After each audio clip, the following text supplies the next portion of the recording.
All right. Hello, everybody. Welcome back to the stream. Hope you're having a wonderful day so far. I appreciate you guys being here. Thank you. Thank you so much. How is everybody?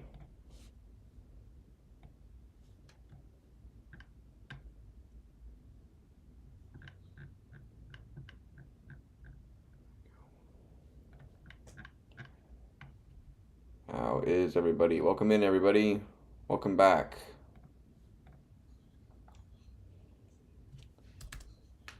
Hello, Wing Hong. Hello, Mahan. How's it going? Appreciate you guys for joining me. Sorry I'm a little late. It's been quite a long day for me. Me and my lady friend, we went and picked up and we went car shopping. Because if you guys remember correctly, that her car got stolen a few weeks back. Anyways, we got the insurance to go through and everything, so we went car shopping today, and we were able to find her a nice little plug-in hybrid vehicle. So she's all set. We are.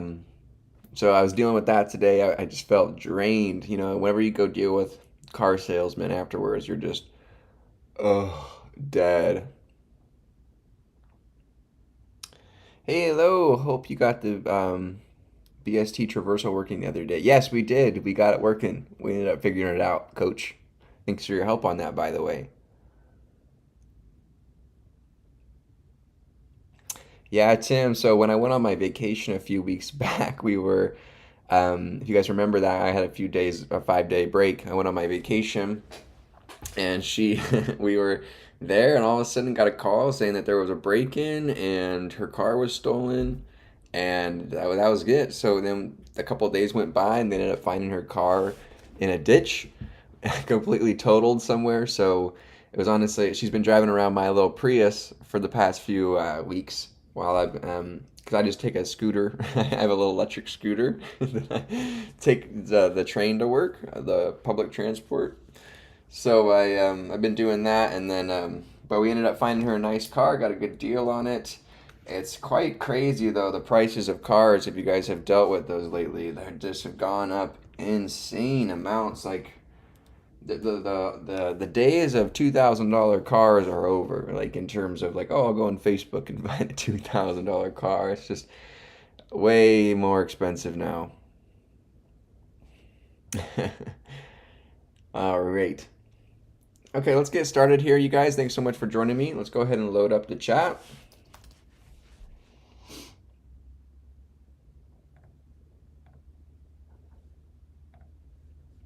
Way. All right, pop out the chat here. YouTube chat. There we go. There we go. We're all loaded up. And then we'll have to make the background black.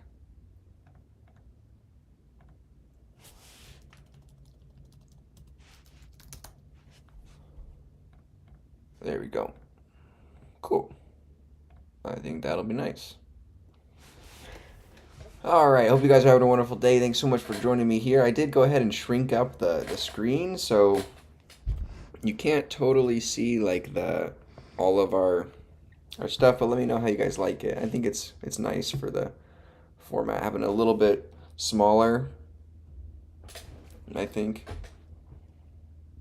Let me see here. Let me do the webcam. Let me make the top just a little bit smaller.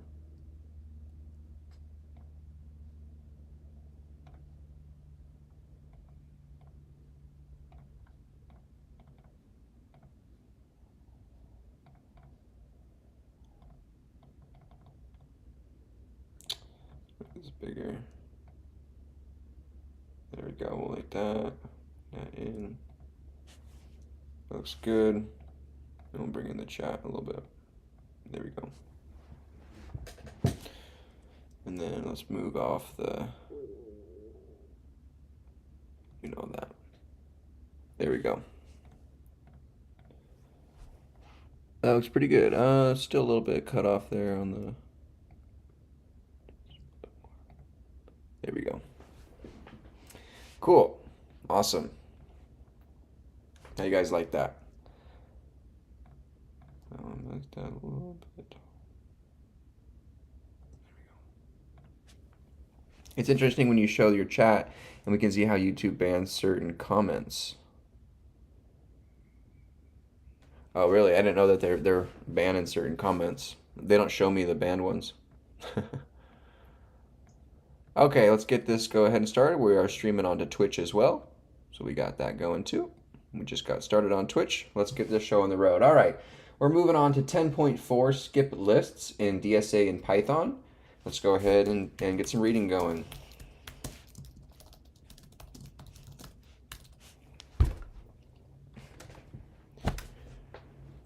Make never shows up. Oh, gotcha. All right, cool. Let's go ahead and get started here. Skip lists. Interesting. Yeah, Newsom is a controversial topic. Okay, an interesting data structure for realizing the sorted map ADT is the skip list. An interesting data structure for realizing the sorted map ADT is the skip list. In section 10.3.1, we saw that a sorted array will allow O of log n time searches via the binary search algorithm. Unfortunately, update operations on a sorted array have O of n worst case running time because of the need to shift elements. In Chapter 7, we demonstrated that linked lists support very efficient update operations as long as the position within the list is identified. Unfortunately, we cannot perform fast searches on a standard linked list. For example, the binary search algorithm requires an efficient means for direct accessing an element of a sequence by index. Skip lists provide a clever compromise to efficiently support search and update operations. A skip list S for a map M consists of a series of lists S0, S1, all the way up to S sub H, where S at some index I stores a subset of the items of the map M sorted by increasing keys, plus items with two sentinel keys denoted as negative infinity and positive infinity, where negative infinity is smaller than every possible key that can be inserted into the map, and positive infinity is larger than every possible key that can be inserted into the map. In addition, the list in S satisfies the lists in the S variable, skip list, satisfy the following. List S sub 0 contains every item of the map M plus sentinels, negative infinity and positive infinity. For I equals 1 all the way through H minus 1, list S index I contains, in addition to negative infinity and positive infinity, a randomly generated subset of the items in the list of S I minus 1. Let S sub H contain only negative infinity and positive infinity. An example of a skip list is shown in figure 10.10. It is customary to visualize a skipped list S with list S sub 0 at the bottom and list S sub 1 through S sub H above it. Also, we refer to H as the height of the skipped list S. Intuitively, the lists are set up so that Si plus 1 contains more or less alternate items of S sub I. As we shall see in the details of the insertion method, the items in S index or Si plus 1 are chosen at random from the items in S sub I. By picking each item from S sub I to also be in S sub I plus 1 with a probability of a half. That is, in essence, we flip a coin for each item in the sequence before it. What? Okay, so you have half the amount of items in each list. So here's a list sub 0 where you have a negative infinity and positive infinity, and every element of the list is inside S sub 0. In S sub 1, however, we flip a coin and say, does this element? Yes, this remains. Yes, this one remains. This one, and these ones are dropped. In figure 10.10, example of a skip list storing 10 items. For simplicity, we show only the item's keys, not the associated values.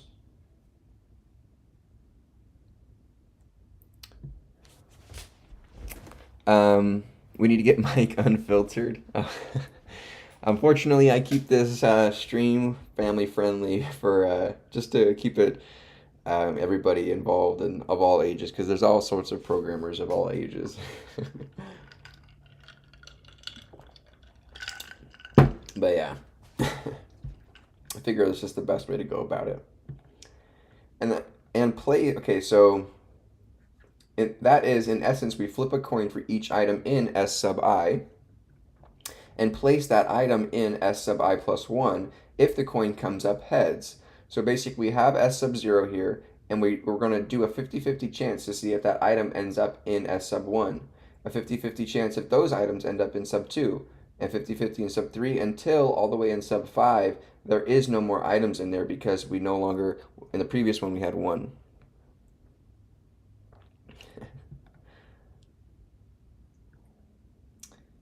Thus, we expect S sub 1 to have about n divided by 2 items, S sub 2 to have n divided by 4, and in general, S sub I to have about n divided by 2 to the ith power items. In other words, we expect the height h of the S to be about log n.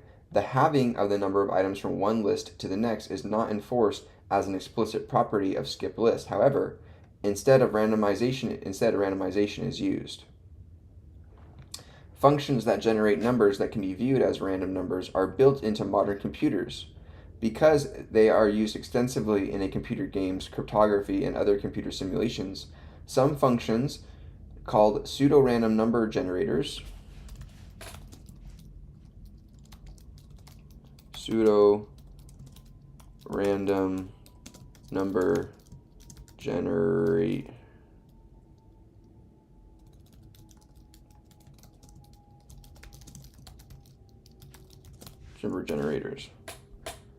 generate random like numbers starting with an initial seed. See the more discussion of random in module in section 1.11.1. Other methods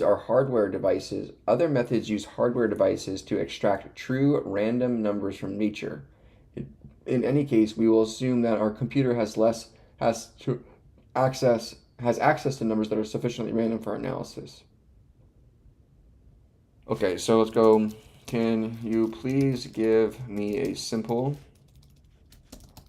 def of a skip list and what it is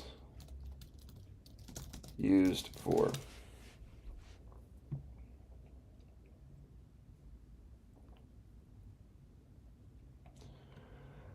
All right.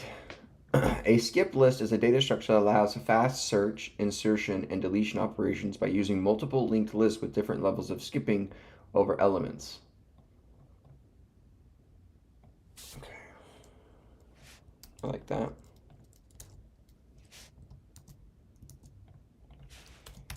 All right. It extends the standard linked list by adding extra layers that let you skip over nodes, reducing the time to complexity of searches to O log n on average. So let's go ahead and take this example here. So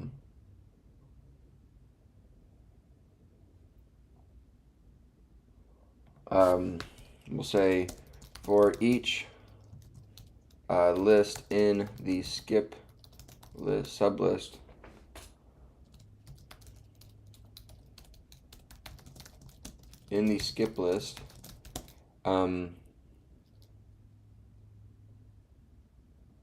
right,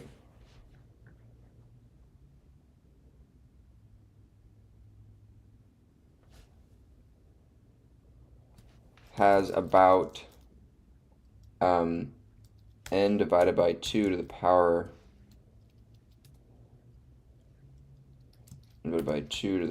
of I items where I is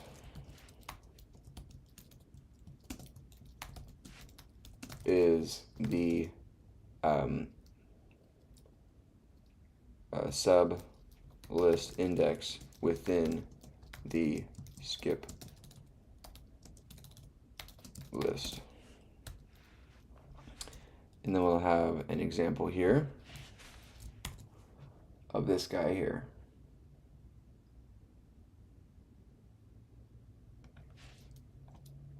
Copy that image in, like so. Let's see if it likes that.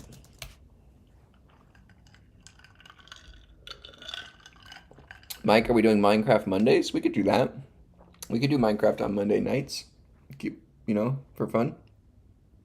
You guys really liked the Minecraft last night, it seemed like.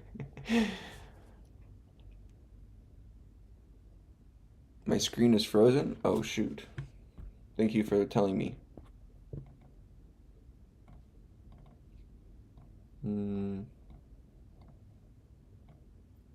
There you go. Thank you, Darko. My very family friend comments.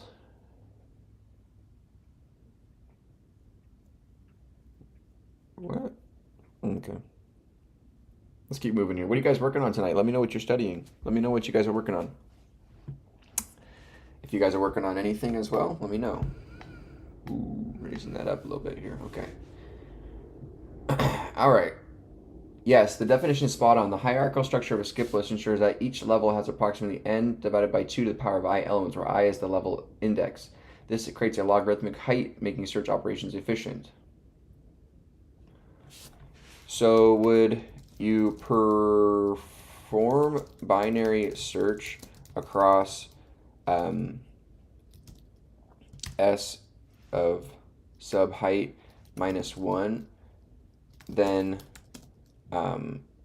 continue down to S sub 0?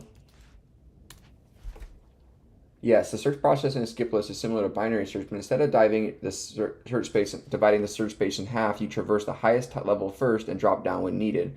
So you would perform a binary search across 5. If it's not there, you perform it on 4. If it's not there, you perform it on 3. If it's not there, you perform it on 2. Not there, you perform it on 1. Not there, you perform it on 0 in the worst case. Gotcha. Was playing Siege sequel a few hours ago. I used to play Siege all the time. I would grind Siege. If you guys are part of the early crew, leave a thumbs up on the stream right now, please. It really, really helps to keep YouTube suggesting our streams and promoting our content out. So please, please, if you guys could, consider leaving a like on the stream. It's really awesome if you're part of the early crew here. Thank you guys for being here. Mike, LGM, Marty, Tim, Darko, Winghong, obviously Mahan, Coach. Thank you guys truly for being here. And let me know if in the chat who else is here. Make yourself known. Say hello. I love talking to you guys. Okay.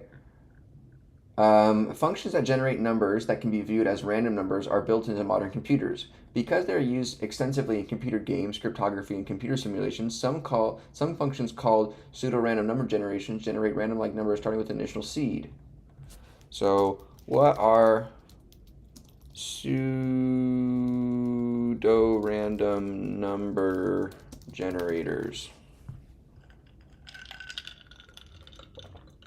Is an algorithm that generates a sequence of numbers that appear random but are actually deterministic. These numbers are computed using a seed value, meaning that if you start with the same seed, you'll get the same sequence of numbers every time. So functions that generate we'll say random numbers, that generates a random sequence of numbers starting from a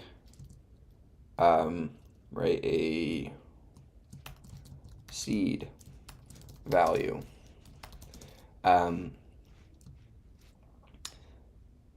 These numbers aren't truly random, as starting with the same seed um, value results in the same random numbers. Okay. AJ, welcome back in, dude. Oh, gotcha. I have top chat on right now. That's why. Let me go to live chat. There you go. I threw on live chat now rather than top chat. So now I could probably be able to see everything you guys put out. But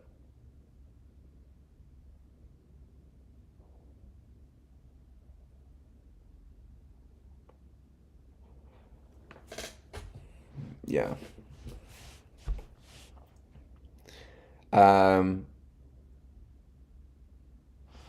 Try looking at any news live stream and you'll see how bad it is. Yeah, my girlfriend kind of watches some political live streams sometimes, and those comments get rough sometimes. What was your rank in Siege? Oh, dude, I grinded bad back in the day. Let me tell you guys, when I was like, when I say I played video games quite heavily, like between school, going to the gym, and playing basketball in college, like I would just go and play pickup basketball or go work out with my roommate. I don't do that anymore, as you guys can see, just a little scrawny boy over here. But he was really big into weightlifting and stuff. But back in college, I would go to school, go to the library, come back and play Siege and CS:GO. It was kind of like rinse repeat. I really just was the grind on. And so my rank, because they changed up the rank system though, if you guys remember, they did change it up to, they added some more ranks in there, I believe. But I was on the old ranking system, and I believe I was, yeah, I got a jumper, I got a strap on me. Don't you get it twisted, Wing Hong or Tim. I shot like in high school. I shot probably over pretty dang. I'm not even lying. I probably shot over about 40% from three. I was pretty That's all I shot was three balls, just the white kid in the corner. But when I shot him, I sunk him for about 40%. Sometimes on good games, I'd be about 50%. I'd make about every other one. But I didn't play too much. It was just mainly for a shooter.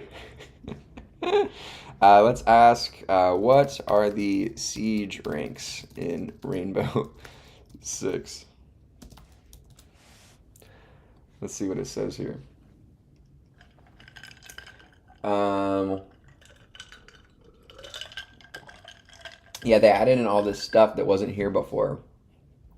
What are the old rank system?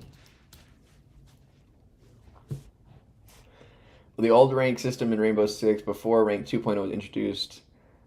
Here we go. I was Plat 1.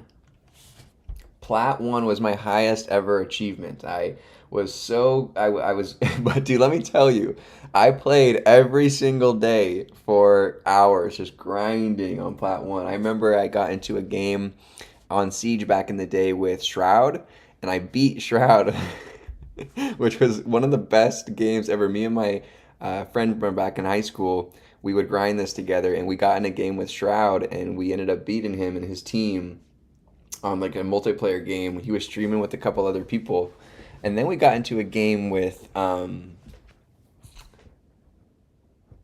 there was another streamer we got into a game with, and he just wrecked us. He dropped at least like 10 to 12 kills, and then I don't think we won a round. But that was a long time ago. I don't remember too much. Yeah, I played varsity my senior year. I didn't play. I wasn't. I mean, I wasn't too good. I was pretty small in high school. Like I still am. I'm really scrawny. I'm 6'1" with I'm only like 145 pounds though. 140 pounds. I'm pretty skinny.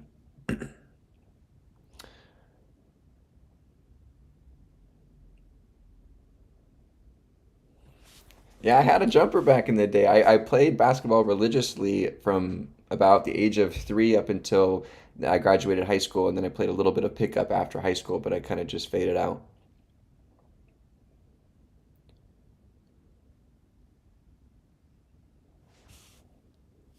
I should start Siege. Haven't made it to 50. I just started Siege. Haven't made it to 50. Oh, I gotcha.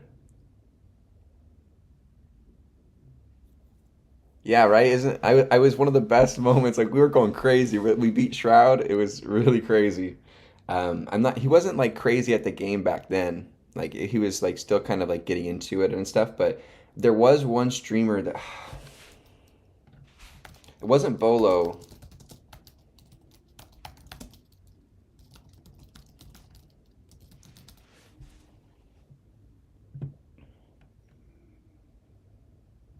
It wasn't Bolo. It wasn't Macy J.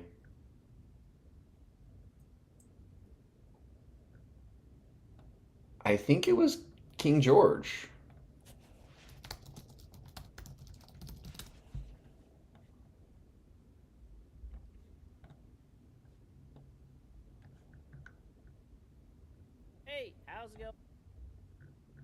Uh,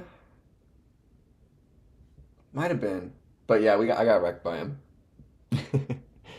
Minecraft, we played for an hour on hardcore and we died. So not too great. It was we got killed by a baby zombie. Sajuan, thanks for joining me. Welcome in, man. Thanks for all the comments. You guys are so funny. My other account wasn't even directed at you.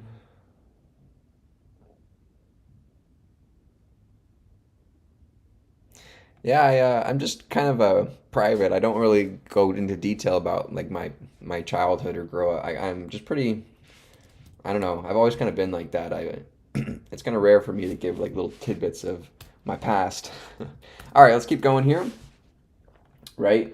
The main advantage of using randomization in data structure and algorithm design is that the structure and functions that result are usually simple and efficient.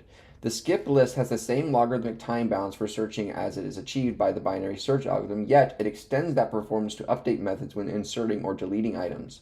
Nevertheless, the bounds are expected for skip lists, while binary search has a worst case bound with a sorted table. A skip list makes random choices in arranging its structure in a way that search and update times are O log n on average, where n is the number of items in the map. Interestingly, the notation of average time complexity used here does not depend on the probability distribution of the keys in the input. Instead, it depends on the use of the random number generator and the implementation of the insertions to help decide where to place the new items. The running time is averaged over all possible outcomes and the random numbers used when inserting entries. Using the positional abstraction used for lists and trees, we can view a skip list as a two-dimensional collection of positions arranged horizontally into levels and vertically into towers.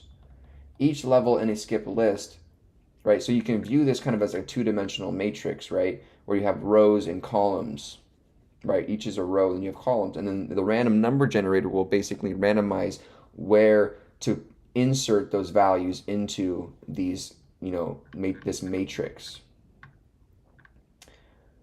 So each level in a list S sub I has each tower containing positions storing the same item across consecutive lists. The positions in a skip list can be traversed using the following operations. Next of P, return the position following P on the same level. Previous of P, return the position preceding P on the same level. Below P, return the position below P in the same tower, and above P. So next P, so if we're on 25 here on S sub 2, next of this position would be 31. Previous would be this blank, or probably this guy here. We can also call above and below, right? We conventionally assume that the above operations return none if the position requested does not exist. Without going into details, we note that we can easily implement a skip list by means of a linked structure such that the individual traversal methods each take O of 1 time. Given a skip list position P, such a linked structure is essentially a collection of H doubly linked lists aligned at towers, which are also doubly linked lists. Yeah, right. These are just doubly linked lists that are stacked on top of each other of the same length, but their positions differ for where as they have this logarithmic kind of feel to them. Interesting.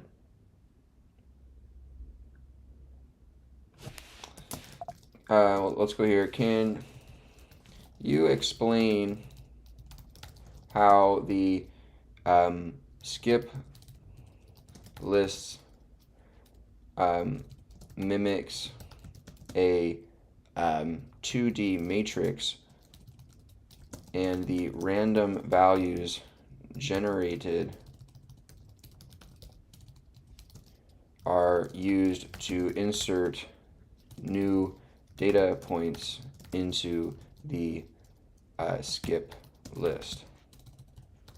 Is that how it works, or is that wrong? You're on the right track with thinking a skip list as having a 2D-like structure. Let's break it down for clarity. Skip list as a 2D matrix analogy. A skip list consists of multiple layers or levels. Each level is a subset of a level below it. The structure allows for fast searching, similar to a grid search in a 2D matrix. The bottom layer, level 0, contains all elements, like a standard linked list. Each higher level skips over elements in the lower level, providing shortcuts.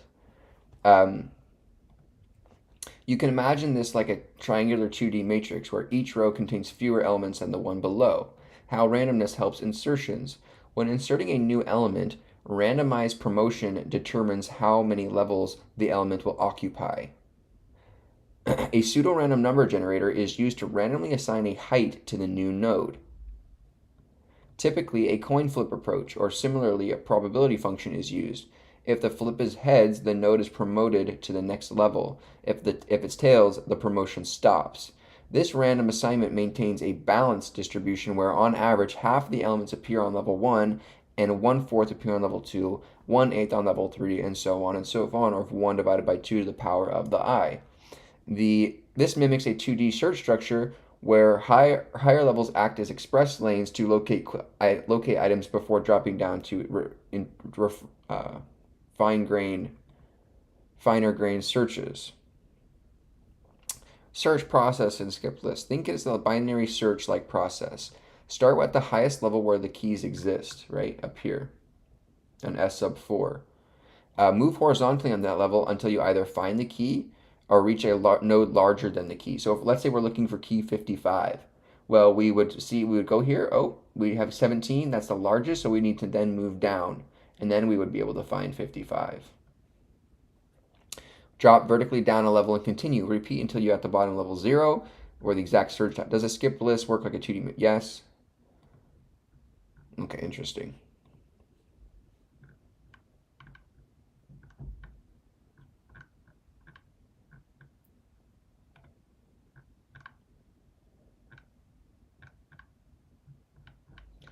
Okay, here we go.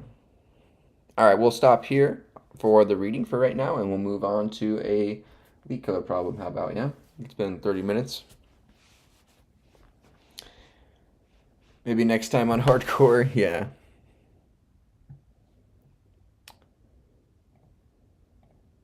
All right.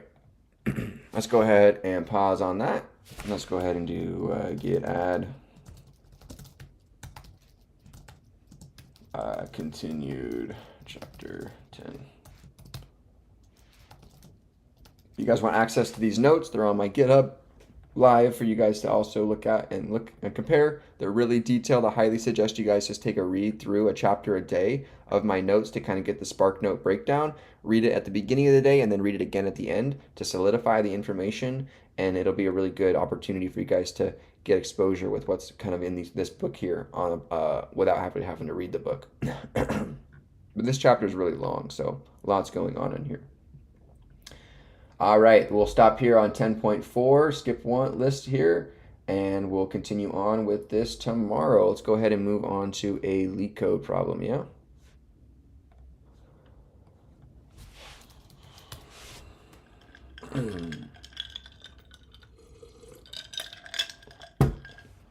What you guys working on this evening? What you guys studying? Appreciate you all for being here. Probably not going to stream too late today just because my girlfriend is here with me this weekend. I do want to obviously prioritize some time with her.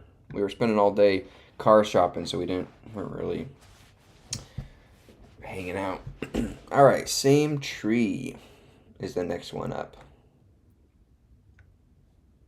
Right? Or is that it? Is that the next one up? Yeah. Here we go, Wing Hong. Well, we're going to do it right here. So same tree. So given the roots of two binary trees, P and Q, write a function to check whether they're the same or not. Two binary trees are considered the same if they are structurally identical and the nodes have the same value. So question for you guys. Can we not just write a in order traversal and then report if, can we not just do two in order traversals on each tree and then report if the trees are the same? Tim is like a sadist, I swear. He just wants to see me struggle real bad through these problems. Working on the SQL 50 right now. Oh, you doing a CS 50 with SQL? So, Shajuan? Let me know how that course is. I was considering, maybe taking it and getting some more SQL practice. Schoolwork on my last year? Awesome, dude. Are you a senior in college or high school, Marty? Okay, so let's do this one. Let's do it together here. I really liked, I know I like to do these. I've been liking to do these solo, but honestly, I've been liking doing them with the chat, and it's been a lot more fun and enjoyable to be able to do it with you guys and, involve you guys. Now, again, just please, I will preface, we're not looking for solution answers, but just kind of nudges in the right direction, because that'll just help. I think it doesn't really do us any good to sit here and just it does do us good, in the long run to sit here and just ponder through these problems for hours on hours at the end of the day. But we do need to be realistic and say, if we're not understanding, we got to break it down and use the resources that we have.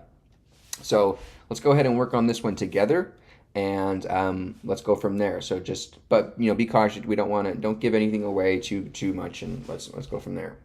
So what kind of approach can we do? Can we just do like a traversal across this tree and just report back if the arrays are like consistent, right? So can we not just go back to our previous question here of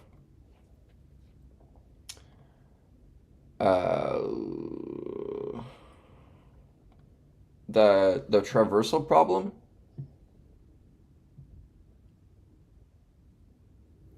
No, Mahan. You're all right. I like your hints. So we did in order traversal here, right?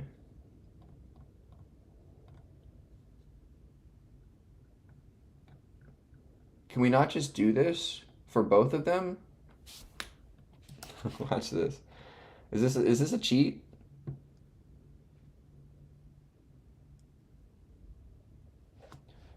Oh, on Leet code. Oh, I didn't know they had SQL problems on Leet code.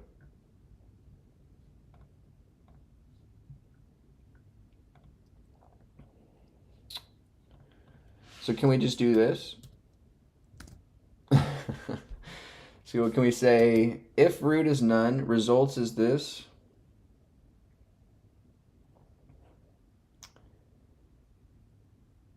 Right, we do. Right, can we go like this?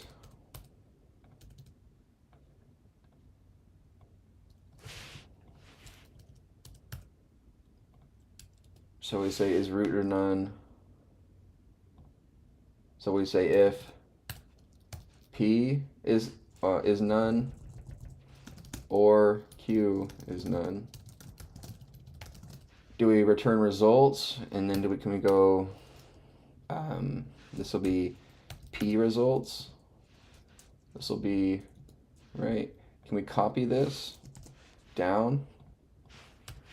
Run Q results.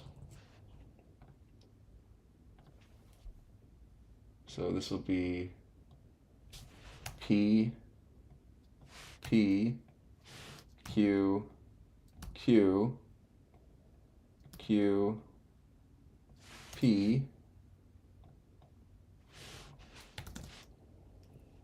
if P results equals to Q,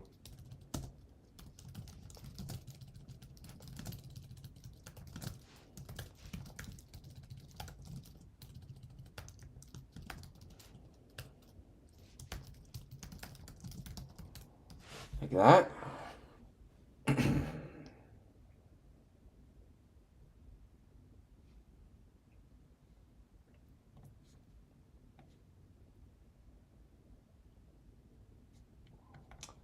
Oh.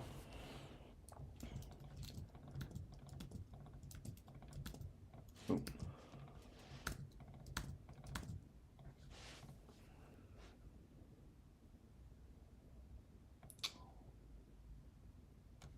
Oh.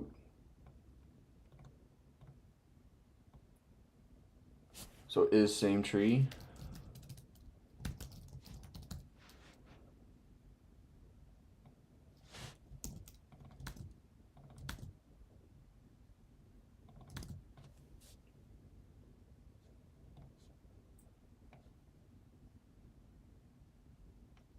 Q. Oh, you have to have. Ah, shoot. Dang it. Right. Mm. Yeah, you're right, Wing Hong. I was just trying some stuff. Okay, let's go back. Okay, I was just trying some ideas. Okay, let's brainstorm here. So we're given two roots. We need to check if they're the same or not.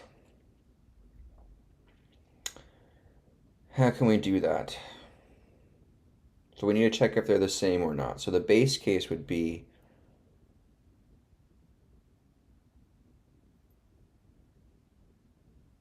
so we just want to traverse all the nodes in the same order basically and report back an array. So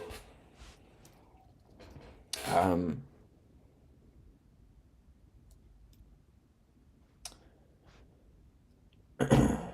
so let's see here. So our base case would be is if P and Q do not equal each other, but it's just a single P node, tree node. So we need to then say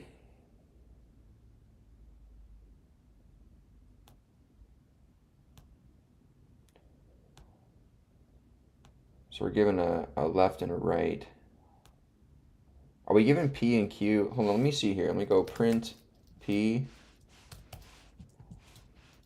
print Q.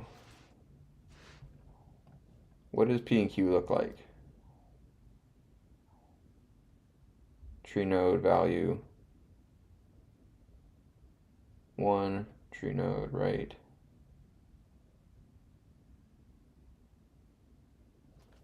So tree node value of 1 left, tree node value 2 right, none. Okay. Interesting. So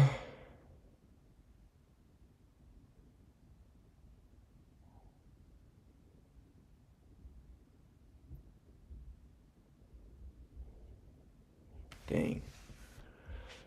How can we search through these trees to see if they're the same, right? We obviously just want to mimic the search throughout them in O of n time.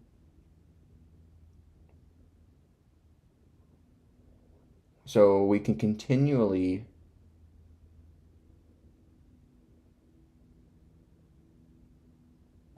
can we say same equals to true?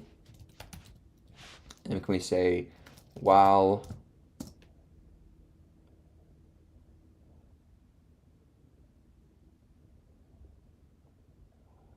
while these nodes are the same, continually check for nodes, else break, right? So while what though? While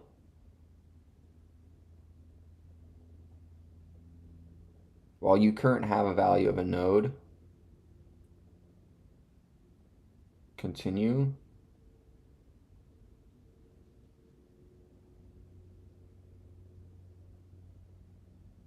So these are linked though. So the same is equal to true.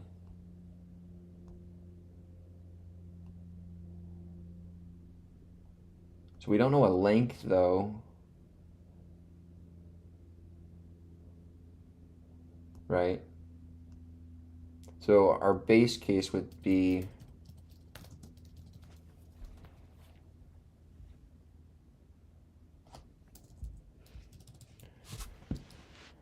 if the current nodes were on, if these are the easy problems, I don't want to see the hard ones. Yeah, me either. That's exactly my thought too. That's exactly my thought, Tobias. Okay, so how can we check, right? So we just need to move left. And if we can move left, we'll move that one left too and record the value.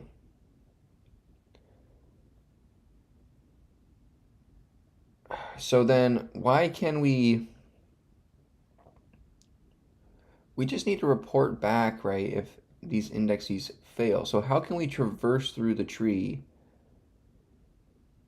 right? Can we do a similar thing like post-order traversal? Can we have like a helper function called walk that says if left, go left. If left is none, then we'll go ahead and do that.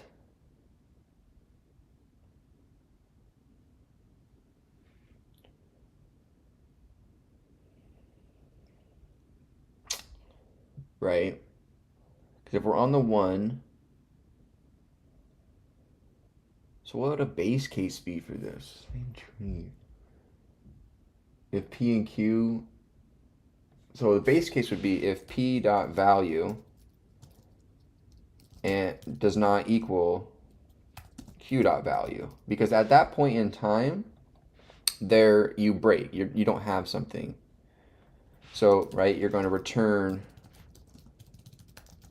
false, right? So if the values don't equal at some position, we're going to return false.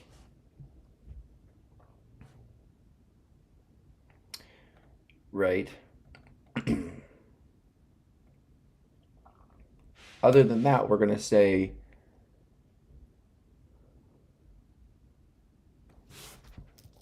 if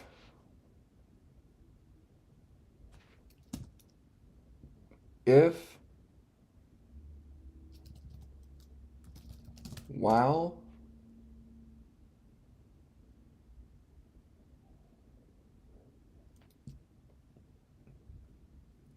P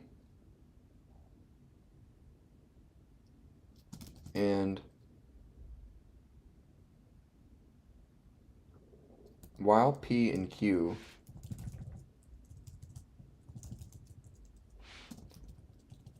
right, while P and Q, while we have values that aren't none for this, we're going to then say if P dot left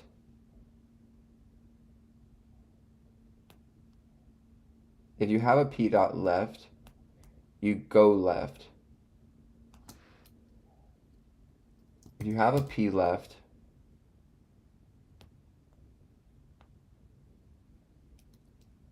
next P is equal to P dot left. Next Q equal to Q dot left. If next P dot value and next Q dot value, if they don't equal each other, right, we're going to return false. No, because we're already doing that at this base case. So we'll call if P dot left, we will move the P left because we need to force the Q to go left, right? It'll follow. And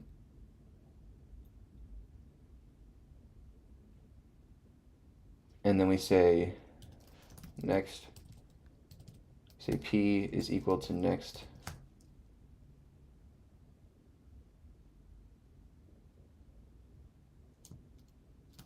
P Q is equal to next Q,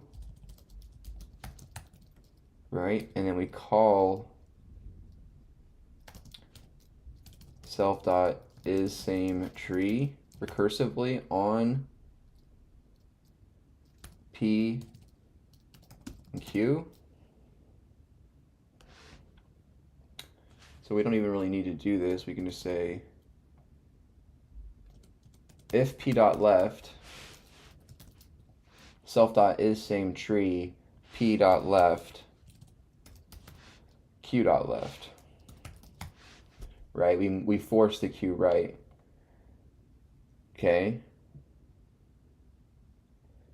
We call that recursively.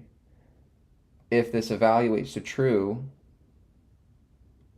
like if this doesn't doesn't come true, actually, we will go back into it. So we'll continually call this, right? So if P left, do this, that'll return false. If P dot right, right, we're going to self dot is same tree, P dot right, Q dot right. So we need to check on the node though. So this is already checking on the current value of the root. So it'll move there and check. So we don't need to go back. So then after this loop is over, we just return true at the end of it if you get it.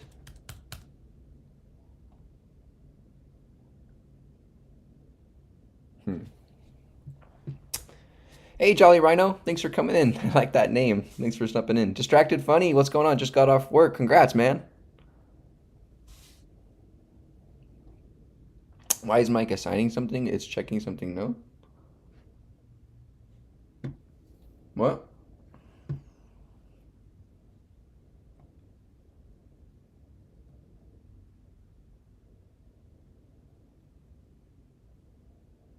We'll call p.write over and over again to recursively do the write on left and make sure that they evaluate to true. Infinite loop.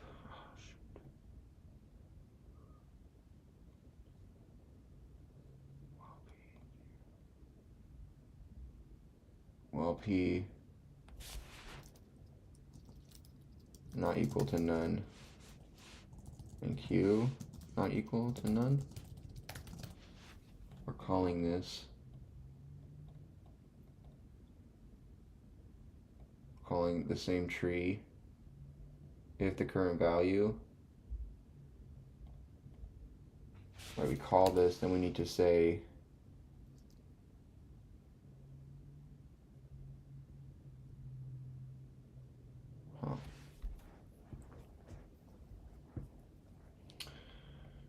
so we need to say while p not equal to none and while q is not equal to none,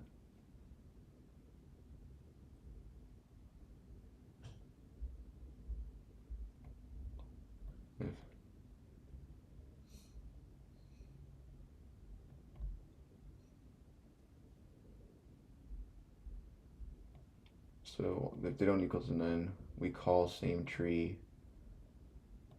and then we need to update p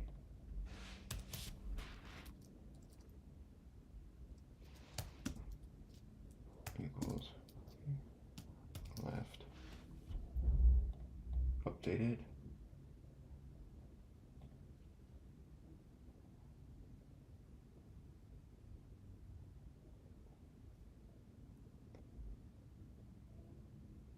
Then we need to update the right as well.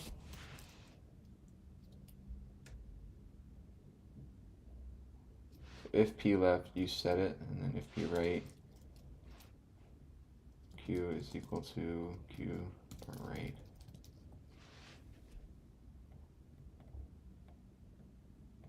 P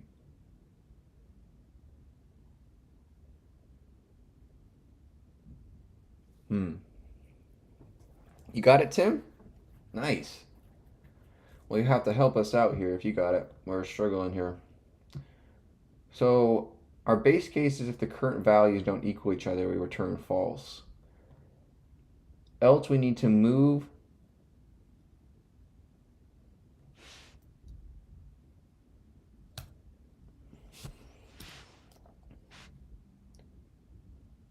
right? Else we need to move, if there is a value of p left, we will call recursively on p left and determine those values. This will continually do it until there is no more left values for that current node. Return true here as well. None type has no attribute value, right? So this is calling p dot left over and over again. If it's none, you just return back nothing, right? So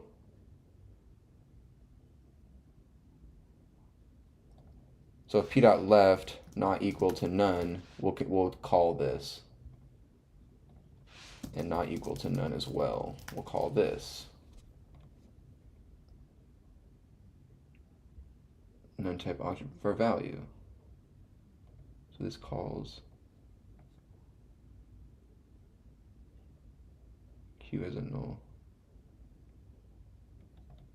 So if p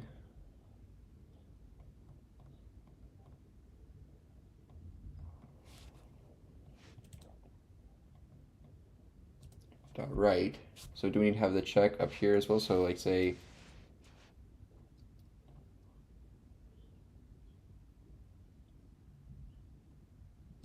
like if p and not q, return. So on this case, so if this and or p and not q,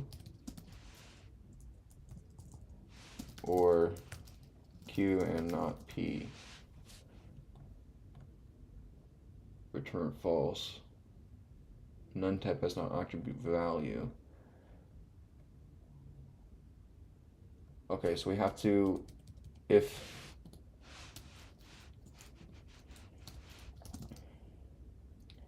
p is none or q is none,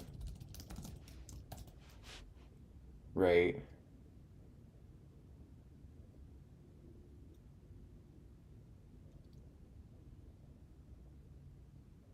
Return back. Return false if the values. Return true.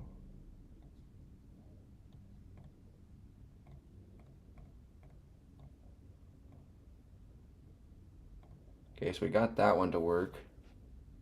Not these two cases here.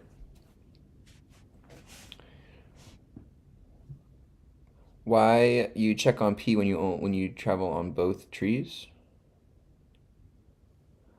Well, because if you move one on p and you can't do it on q, you immediately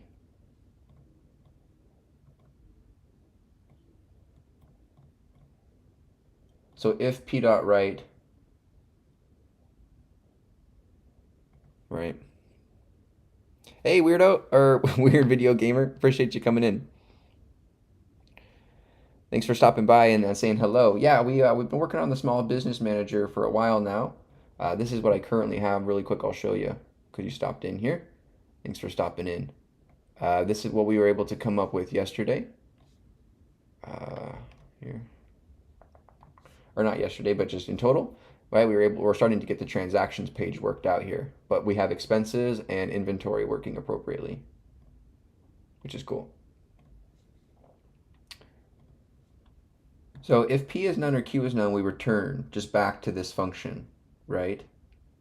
We call that. So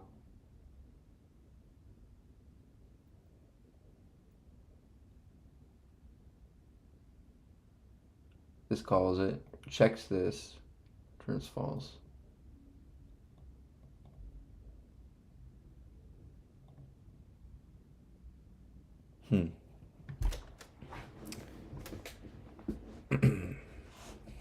Right, so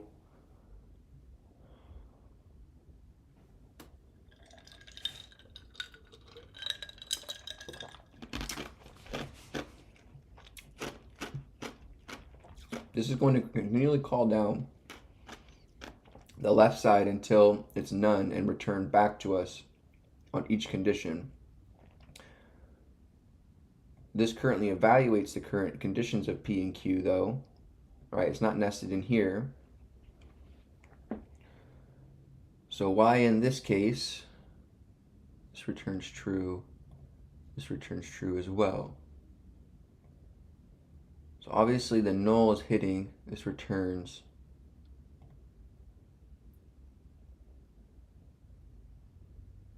back to here.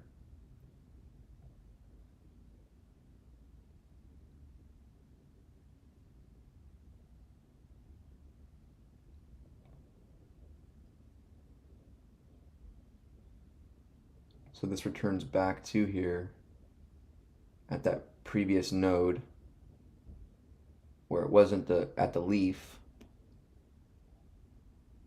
It evaluated the leaf though at this point in time, right?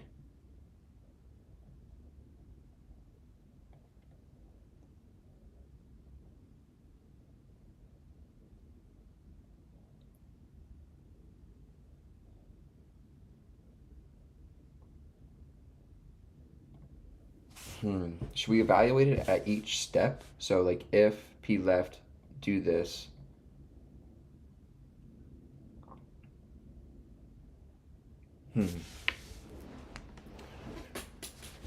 Yeah, so I have that they're both none. So if either or are none, you break, return nothing back. If they're both none, so if they're both none, you return nothing back.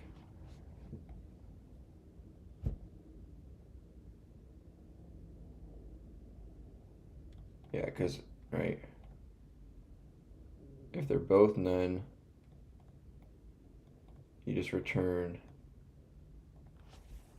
in either case, or you return back this breaks.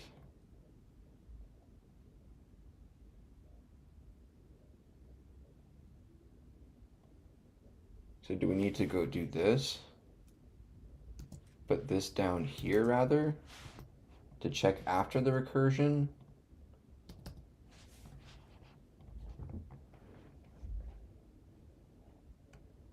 No, it's still returning true on those cases there.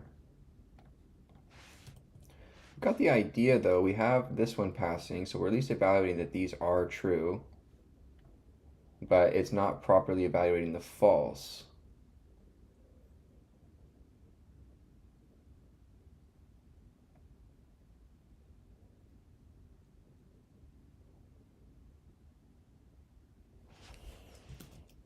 So I think this has to go up here because we need to evaluate first right off the jump. We don't want to go into another recursive call if the values don't equal, because we can just stop right then and there. If they equal, if there's a left, let's call recursively on that. This returns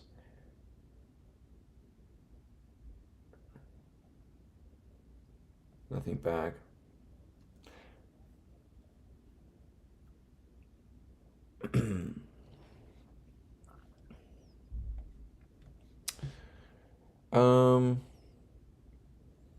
You put it on the right instead of the left.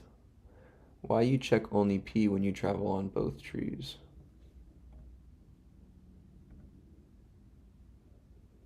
Well, because if P dot left,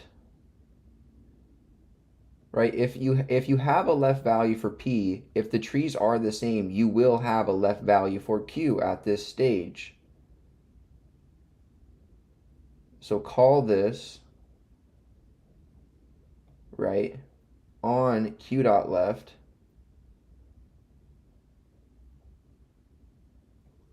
this returns nothing back if q dot left is none. So nothing is returned back here, that because it's a leaf on the right.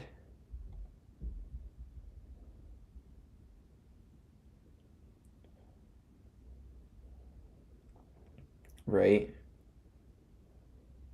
So if the p is none or q is no return.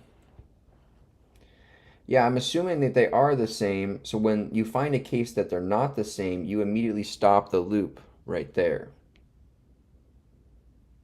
Right? So if p has a left, then you call left on both. If the values at that point in time don't equal, so if p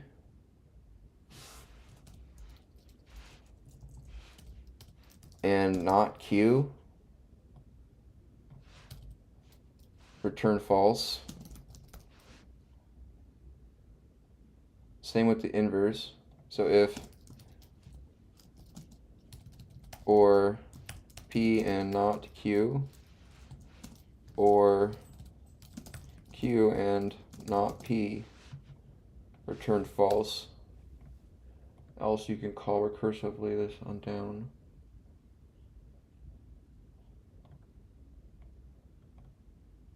If p. So we need to move this one off. If this, or this, or this. Right, return false. We'll call left.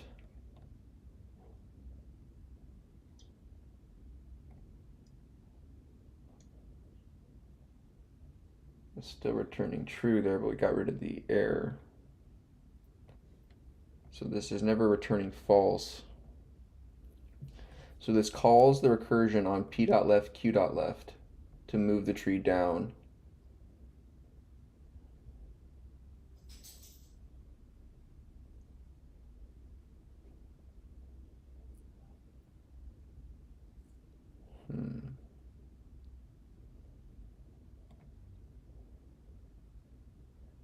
So why isn't this ever getting hit here?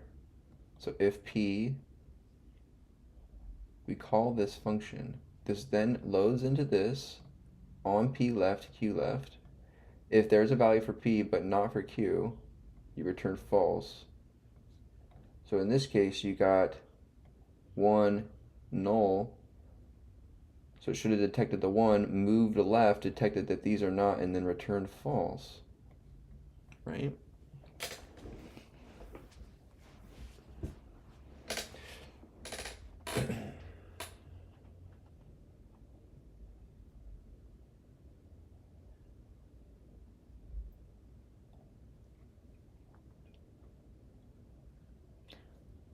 So Tim says, shouldn't there be an else statement if it's true? Let's say they're equal. When will it be true? This is the test case. So we pass this one for when they're all okay, but when we have a null, I'm not getting triggered by this if statement here.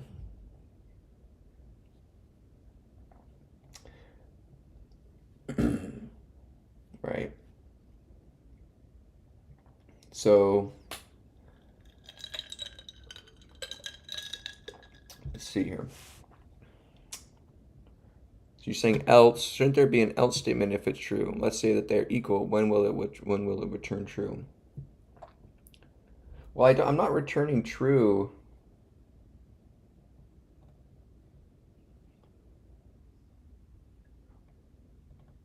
Okay. I'm not returning true until the very end. That's what I wanted to do. I wanted to wait out all the calls to the left on the current node, wait out all the calls to the right on the current node, and then if all of those check out and never return false on this condition, we return true at the very end, meaning that these are the same tree. Think how he was here equal.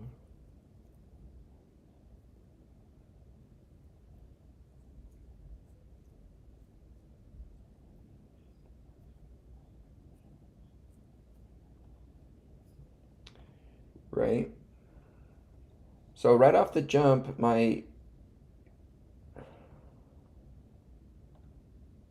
I'm just not getting hit by this false statement though. So I'm calling this function recursively on P left and Q left. If P and not Q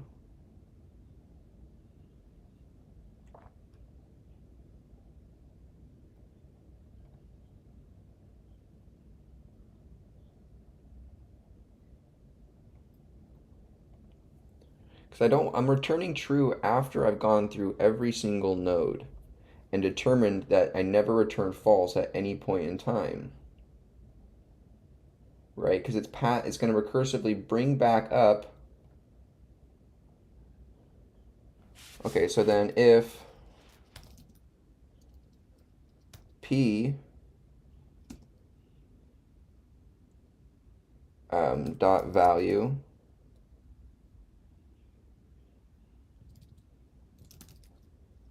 is equal to Q dot value, I'm going to return nothing. Right, we're just going to return and say that they are true. And then, so that'll return back here.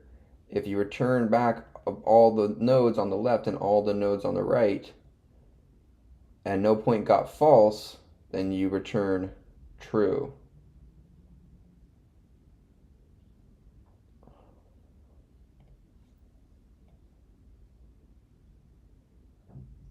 Now we're getting null there.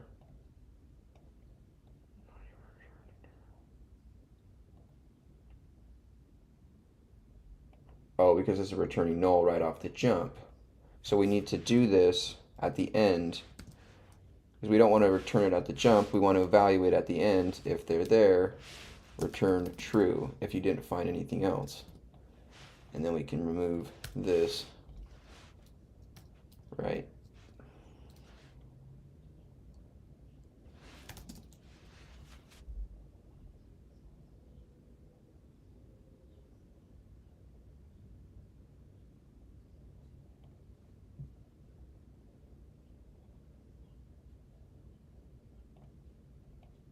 So that's returning true no matter, so on the first case,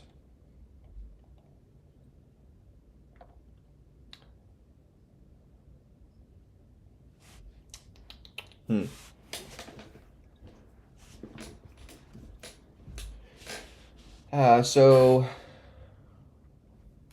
if the values don't equal to each other, we return false. If this comes back as false,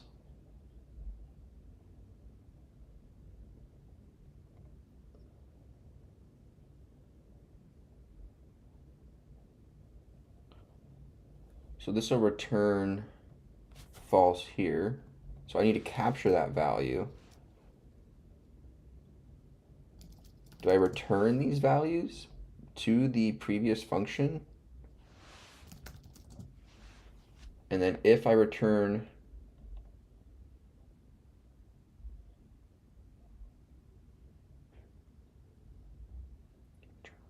this returns false all the way back if the current values return true.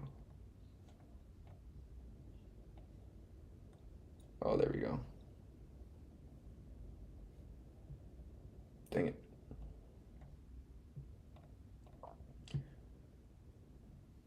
Right, so if P and not Q, so now we're getting none type as an attribute val.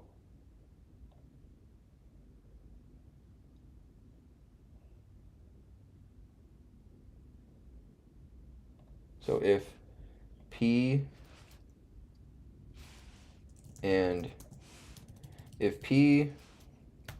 is none and Q is not none, are we going to say that if P is not equal to none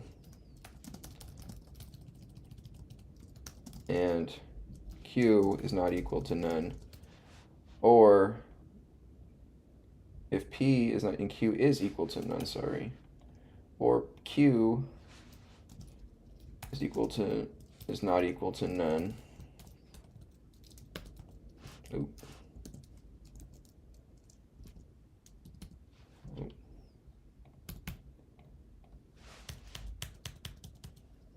Q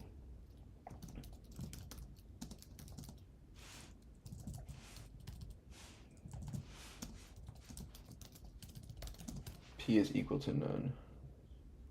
False. So let me add this test case.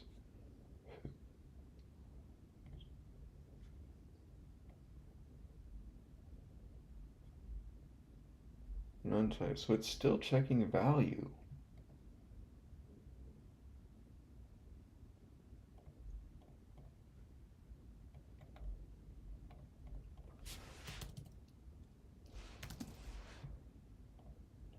Okay. Let's take this. Leave that. Return false. If p does not equal to value, return false.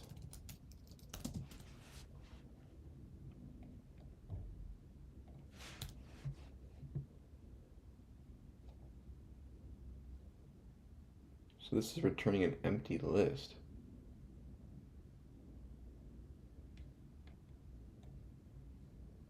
Right? None type attribute. Why? What is getting the attribute, the none?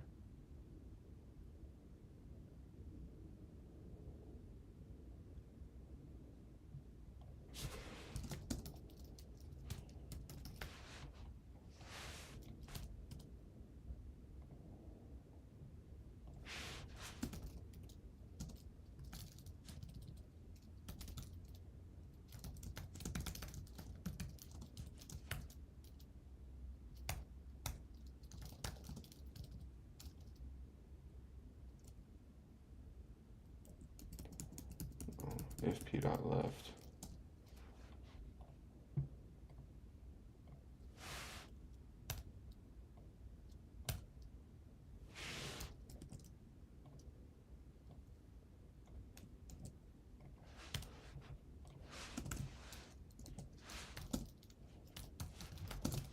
Right.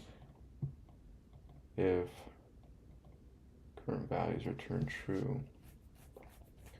So why is this evaluating the value if we're checking for nuns and returning false right off the bat?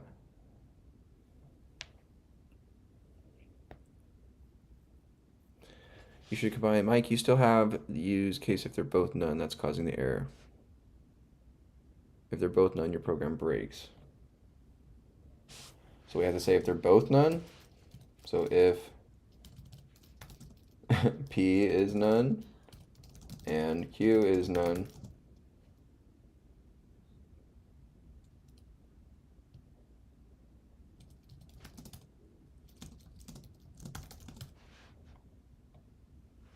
so if either or, return false.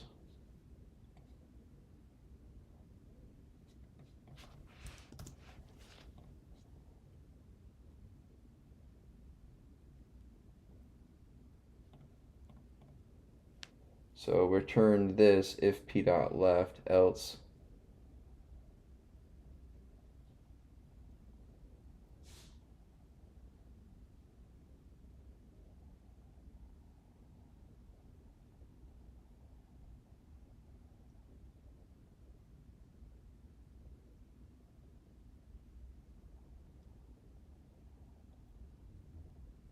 expected else block. So else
so return this if p dot left,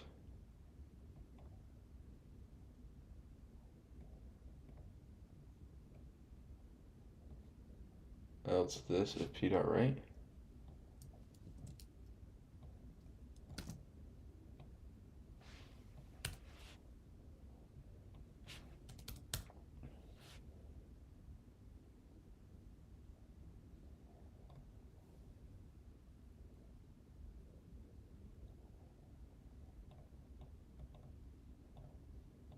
What am I doing?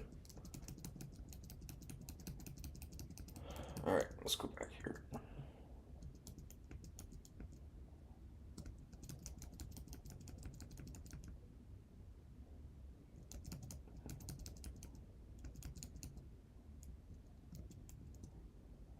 True or false. So if P or Q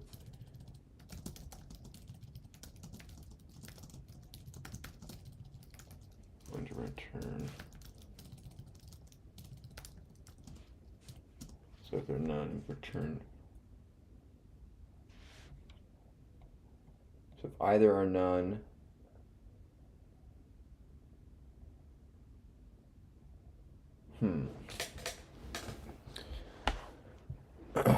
if they both none, your program breaks. You still have no case.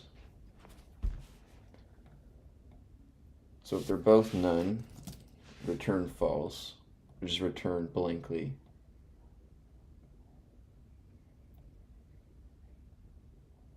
Right? Return false if P does not equal Q.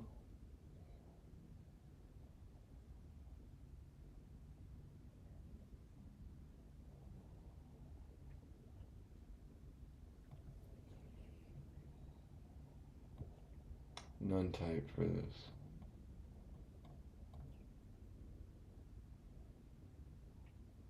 So if either or, if they're both not, elif P or Q is not false.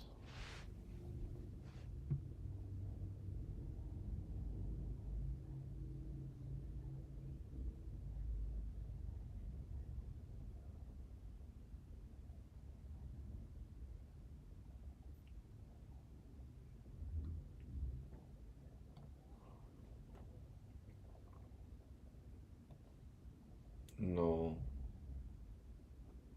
So returning null. Returning false. Returns false.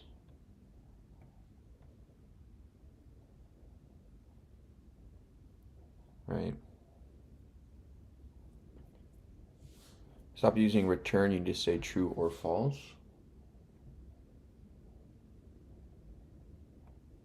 Well, do I not want to do anything? So if they're both none,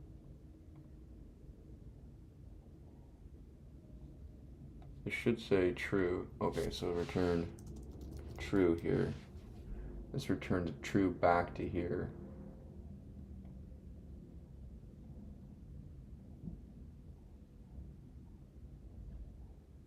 Right? Well, they would be equal, right?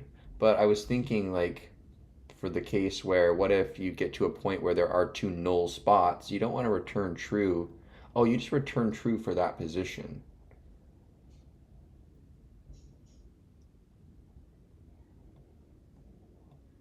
Just keeps returning true back.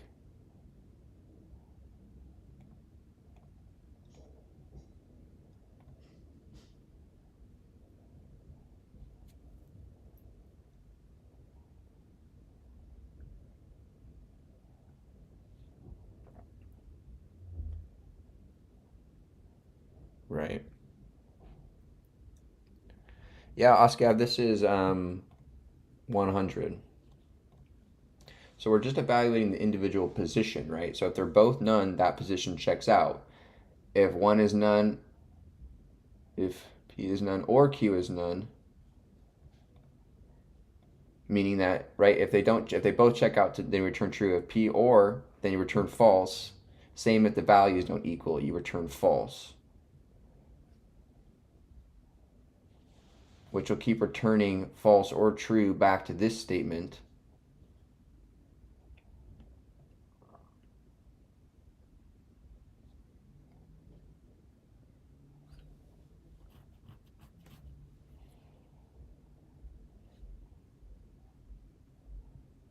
But I don't think this is gonna work.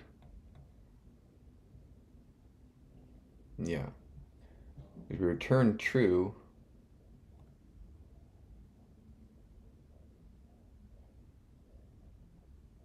in this one here, 62 out of 67, let's use this test case.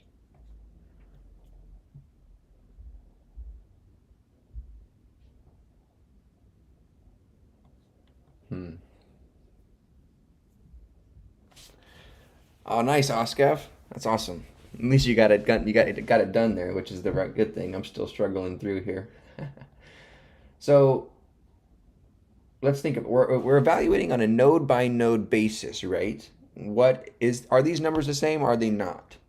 So we first enter in, right? For this example here, we enter in. We say, okay, the tens are the same.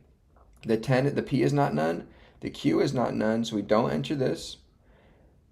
The p or the q is not none, so we don't enter this. The values at this current step are equal to each other.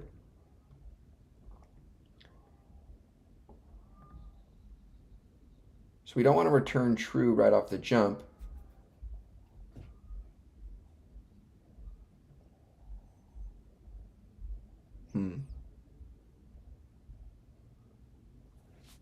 Ooh, we got a kitty up here.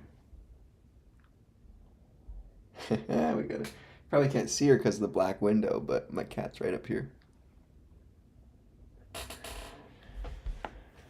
Hey Herman, thanks for joining.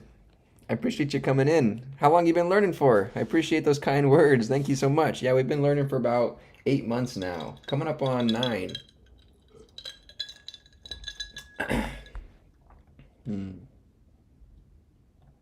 Okay, let's go to, we've been doing this an hour here, so let's take this. Let's say, I am pretty close to a solution, I think, for Leet code number 100. Don't show me code, and please break things down very simply. Where I am just trying to fine-tune some edge cases. You're very close, as you always tell me. Let's go through some edge cases. Only checking left, p left, and p right before recursion. Right now, you're checking if p dot left and if p dot right. This means if p dot left is none, but q dot left is not, the function won't compare them, which is a mistake. Interesting. I thought like if you lead them, instead you just always recurse on both left and right subtrees, since they both could be none.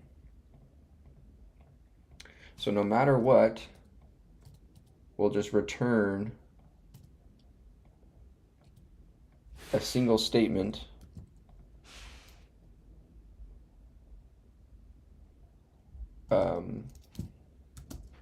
right, in a tuple, right?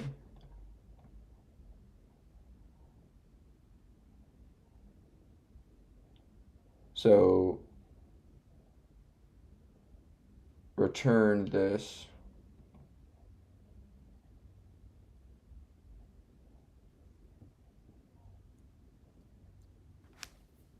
So we want to return a tuple of true and true. So that'll return true, false.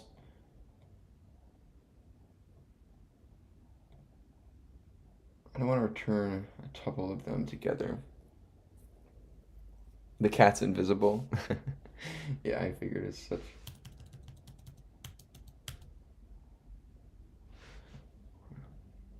And so both left and right subjects.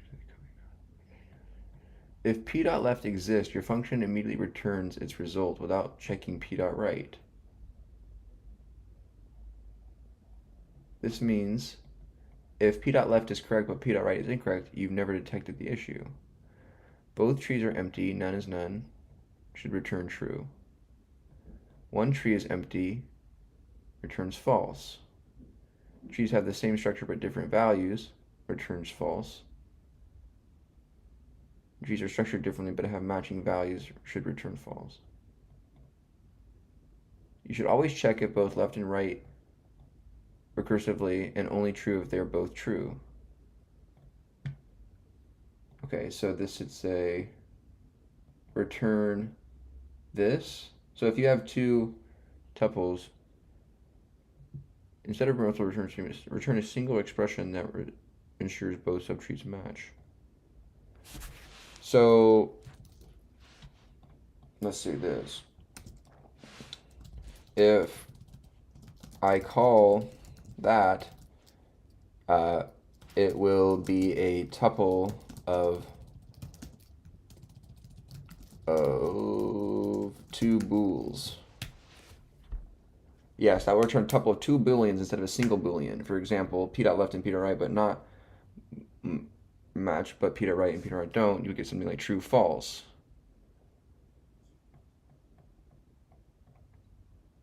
I'll return and both of them instead of that. It stops early and returns false. Okay, so rather than returning a tuple, you just return and, like such.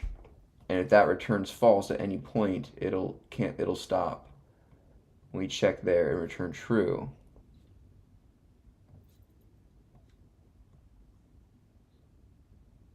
Okay, that passed that edge case now.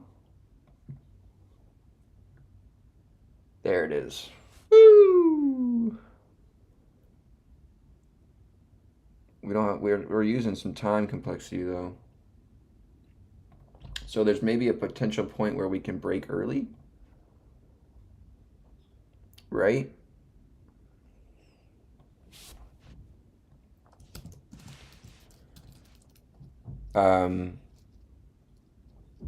Here is my attempt that passed. Don't show me code, but is there opportunity to make it faster? Your code looks great, logic solid. However, there's a small piece you can improve in terms of efficiency. You're checking if for none and value mismatch and then performing the recursive checks. That's good because it prevents unnecessary recursion. The part where you're checking if p value is equal to q value after call isn't needed, you're already covered by this logic returning false, so that is redundant. Remove unnecessary check. You already stopped the recursion early when either tree is none or when a mismatch values is found, so there isn't much else you can do in terms of optimization. So this is just not needed. Okay, so that single check did slow me down. There we go. Yeah, that's probably true, Tim. See, my whole thought with what I was thinking about doing was like, here, let me show you. Like my initial thinking was, okay, so we have a tree, we have A and we have tree B, right? If this is 10, 9, 8, right? And this is 10 and this is 9, right? My initial thought was that I would go, I was thinking kind of like of the in order traversal, where I would move to the left if I had a value to the left. And by consequence, if the A tree moves to the left and we want to check for a mirror, then the B tree just all has to move to the left no matter what, right? And then I was going to check those values. So I was just forcing the B to move to the left if the A moved to the left, because if the A moves to the left, the B has to move to the left to be a symmetrical tree. Now, you also need to check that those values are the same at that position, but that's what my initial process was. So what we did was I was trying to exhaust all of the values on the left and then exhaust all of the values on the right.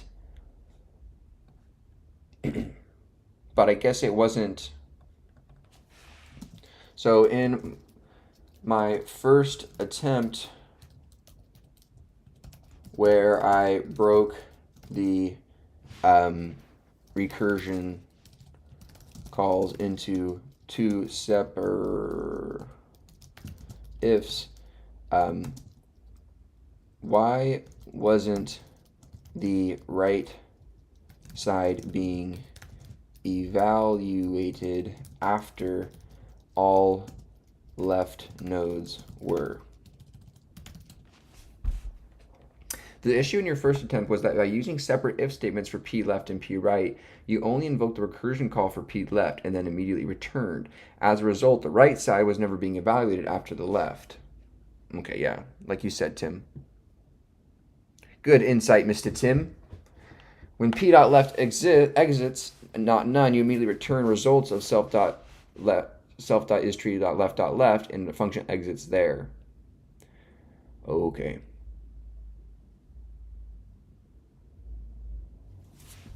So we just had to combine them basically, but we were on the right track. All we had to do was basically just combine those two recursive calls, and that was it. Our checks were fine. We had these checks pretty much right. It was just the recursion call itself. We needed to just bring it onto one line rather than breaking it up. Awesome. That wasn't too bad. We solved that one in an hour. Feels good. How'd you guys like that one? If you guys are here, leave a thumbs up for the Leet code solution. We solved this problem number 100 today. So we solved 100. Here's my solution for that. You guys can go ahead and look at that. So what we're doing is if the value of P and the value of Q is none, we return true. Those two nodes are the same values. If P is none or Q is none, we return false because in the previous statement, we evaluated they were both were none. So if either one is none and the other one isn't, just based off of the logic here, this will return false, saying that those nodes are not the correct position because they would have returned true if they were both none. So if one is none and the other one isn't, based off that logic, then we can return false. We also check the value, and then we just recursively call to the next position on left and on right. Right? And we check each of those spots. Yeah. Awesome. This one was a little bit tricky to kind of understand the evaluation and the order of everything, but it wasn't too bad. At least I was kind of working on it the whole time. I didn't really get like stuck. I was just, I just needed a nudge in the right direction. But yeah, this one's good. Sweet, Tim. Awesome. We probably could combine this, right? Right?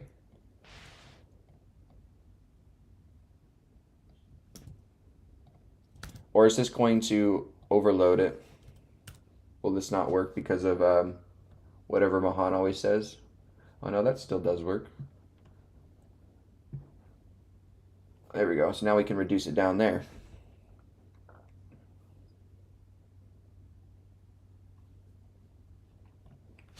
How about that?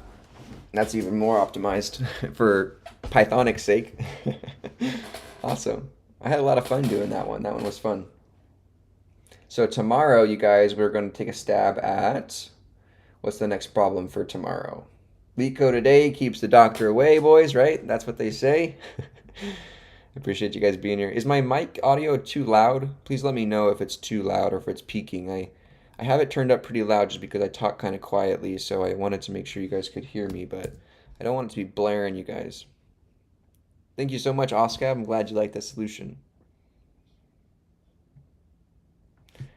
Herman, how have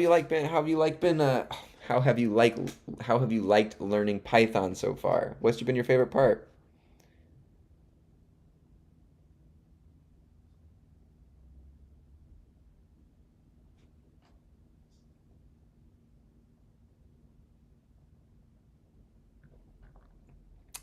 All right, cool guys. So tomorrow we're gonna jump into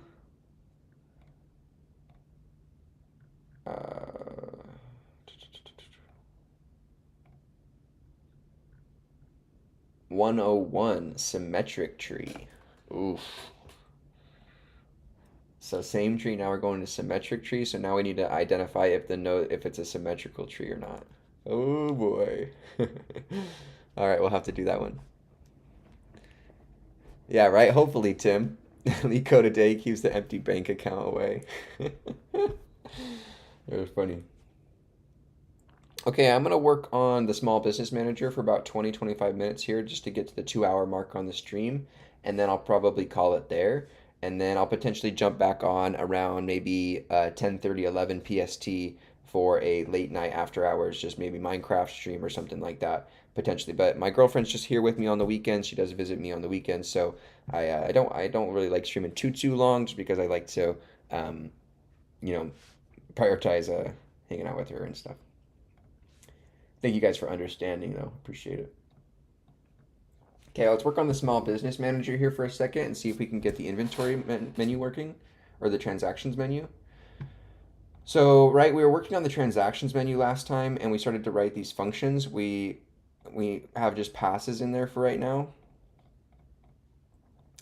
So on the add transaction to transactions, this is what we need to do. So this one's going to be long. So we're going to have to get all of the values from the get statements, or the get requests. So um, the date, so date entry, item ID entry. So date equals to date self dot date oh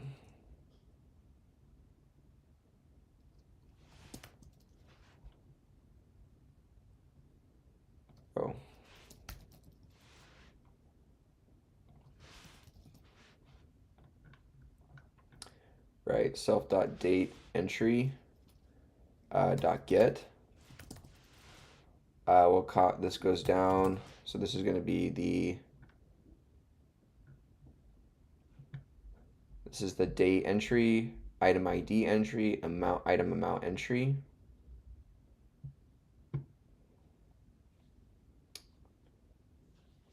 So item ID self dot item ID entry. We have item amount, or what is it? Item cost. Item amount entry.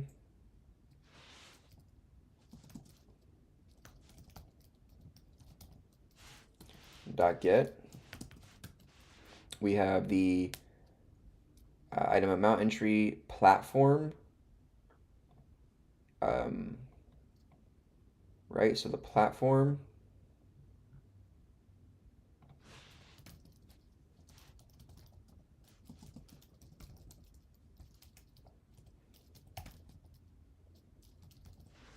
so we don't have self on that.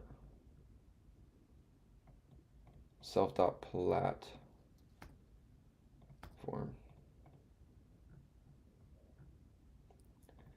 Dot get.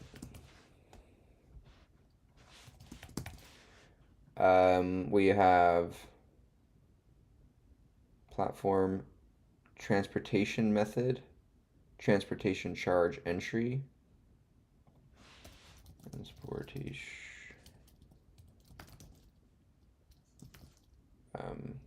transportation equals to self dot transportation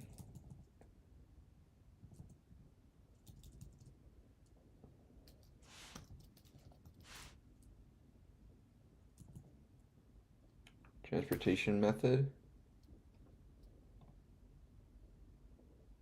transportation charge,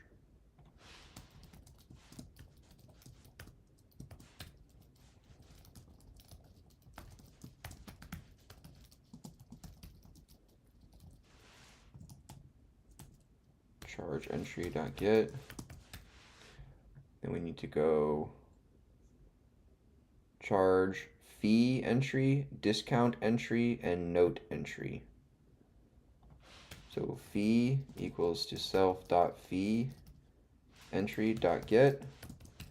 Discount equals to self dot discount entry dot get. And then we have note equals to self dot note entry dot get. Great. We have now need to say if date equals to a blank string, or item ID equals to a blank string, or item amount equals to a blank string, or platform equals to a blank string, or transportation equals to a blank string. Is there a better way to do this in Python? Or transportation charge equals to a blank string, or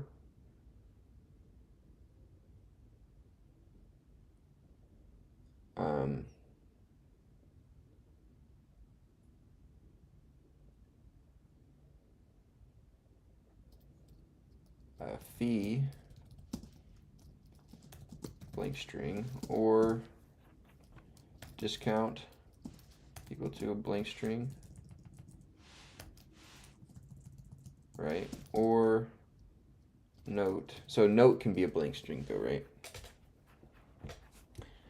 So then we'll go, so if that's the case, self dot commit transaction status label dot config text is equal to status failed blank entry, right? And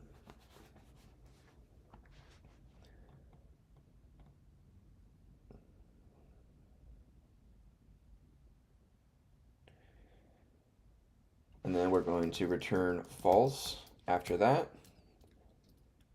Else we're going to go to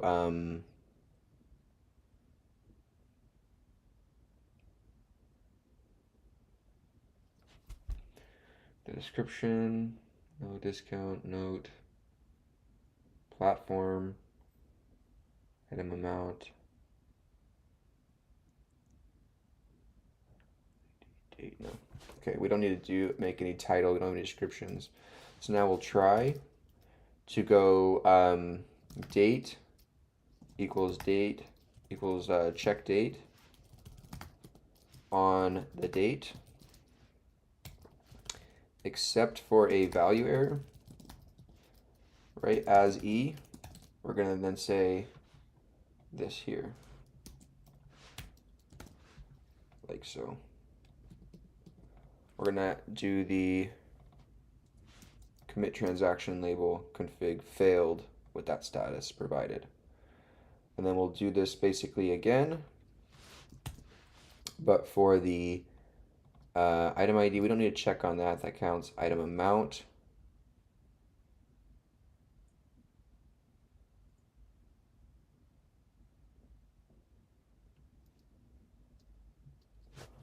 So item amount has to be within, so item ID,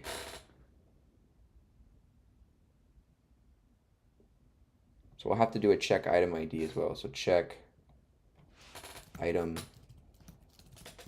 ID on item ID, right?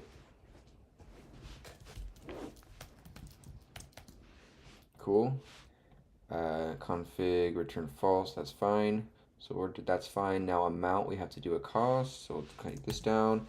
Try, this is going to be check cost on item amount.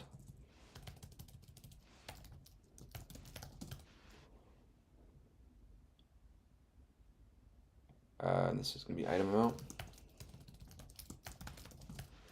Right, except for value error, we change it over. Right, so we check date, check cost, platform. So this would be check platform.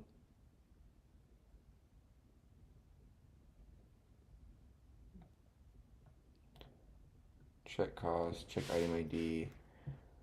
We don't have a platform yet. Transportation.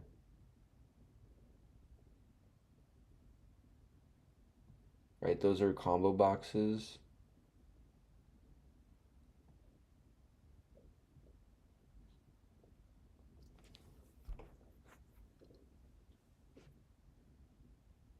Right.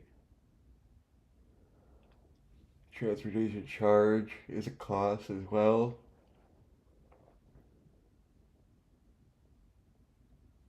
So check cost. on the amount. We don't need to check platform. We don't need to check transportation. We need to check transportation charge though. Copy this down. This is gonna be transportation charge. Like so. Oh, whoops. Here. Like that.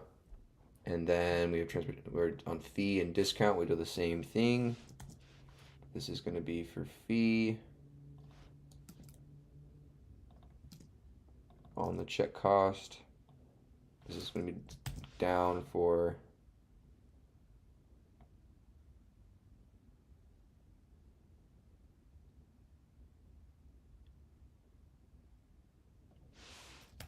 discount. Discount. So my check cost, what is it returning? Invalid dollar amount, invalid cents, invalid cost.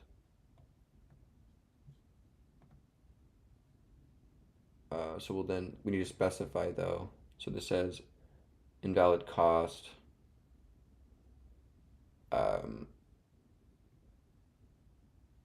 Discount. So we'll say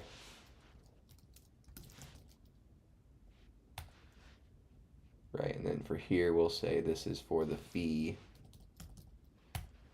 and then this is for the trans charge.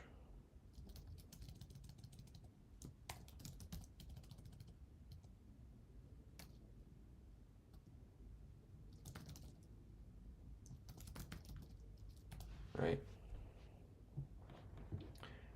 True or false. We check cost here on the item amount.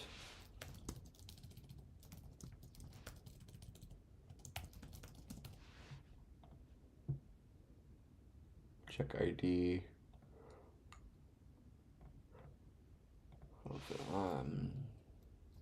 Date. Right, invalid date. Cool. So now it should still run. There you go. Transactions. Now you have this. Nothing's there. Nothing's doing the searches.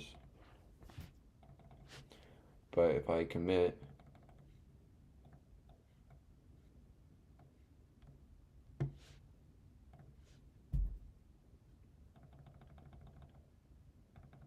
status failed, blank entry.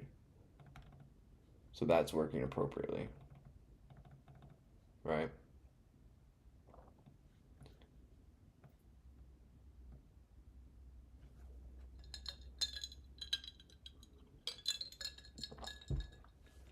Cool. So then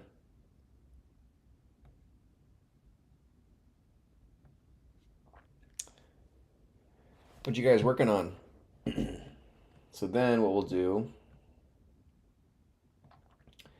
is, right, we have that taking place. We do need to check item ID here. Give an item ID. So let's go to our auxiliary price here and we'll check cost. Dev check item ID. Given a item ID size of a stir. We're going to say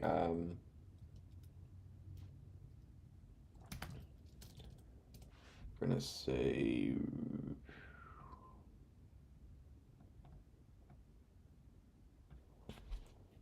we're just importing date time into this one.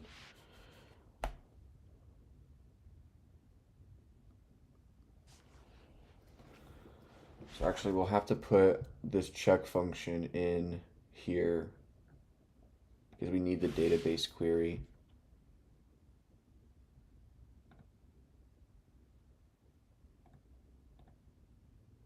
So this will be here.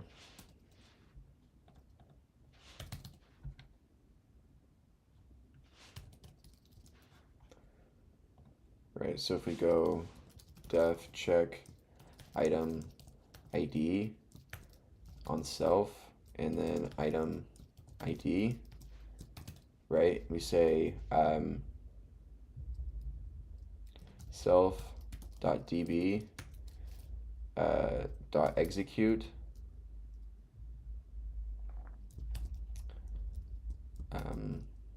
select ID from all from select all from inventory where ID is equal to quote, and we'll put it in here, item ID, like so. We'll save this as found item.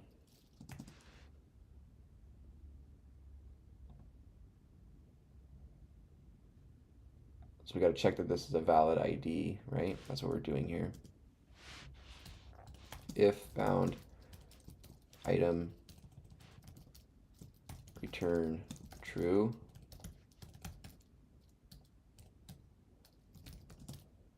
else we'll raise.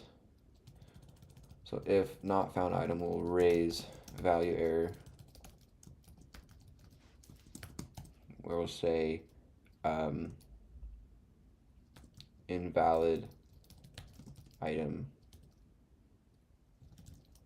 ID, right?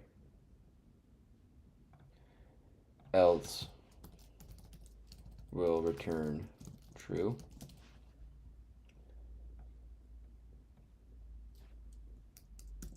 That's it like that. How does this helper function look? Looks like you're aiming to check if an item with specified ID exists in your inventory. However, this seems to be a small issue with the logic in your code. Oh, if not found item.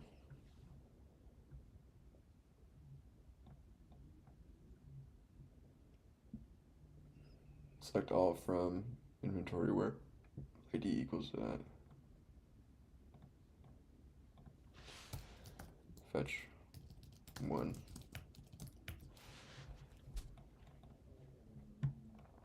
Okay, so now we can go back into transactions.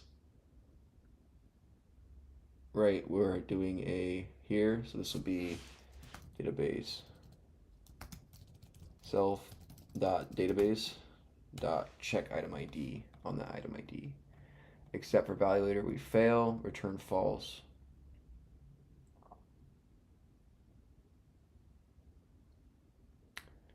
Okay, so now if we run appy,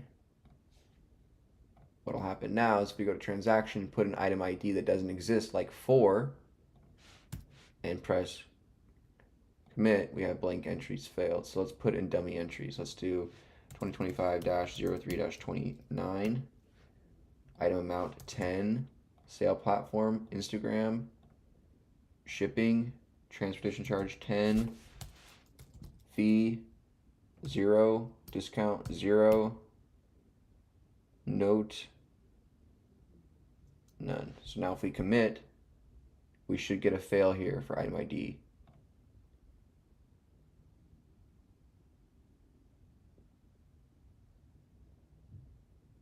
Oh, check item, what? Shoot. So DB manager class, check item ID here. Now if we run here, transactions 2025-03-29, item ID is 4, item amount 10, this Instagram, shipping, transportation charge 10, fee 00, no note. Commit, now we should see status failed, invalid item ID. Yes! Haha, look at that, guys. Yeah! Woo! Nice. All right, so that is coming in through, that function works nice. We'll need to write similar functions for checking sale platform and transportation method within our business class, right? So our business class itself, that's what's housing this information here. So we have a business class, and it's just a container for the business's name, the categories, and the methods associated with this one. So we'll also need to add on here self dot platforms equals to a list of platforms, Instagram, right? You have Depop, and then we'll have another thing here called transportation methods, right? This will be shipping,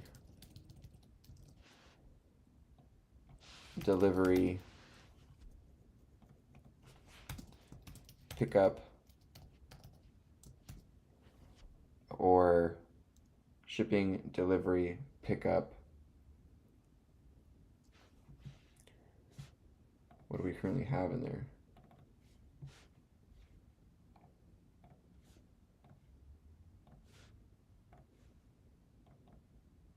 Instagram, Depop, shipping, delivery, other. Shipping, deliver, pickup, other. Right?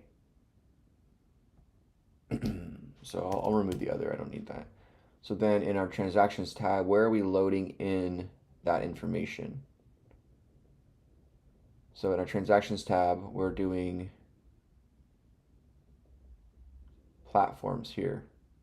So platforms is going to be equal to self dot business, which we're not passing in. So we're going to go into our app.py in our inventory tab. We're passing in database, right? Or in our transactions tab. So we also need to pass in our business instance.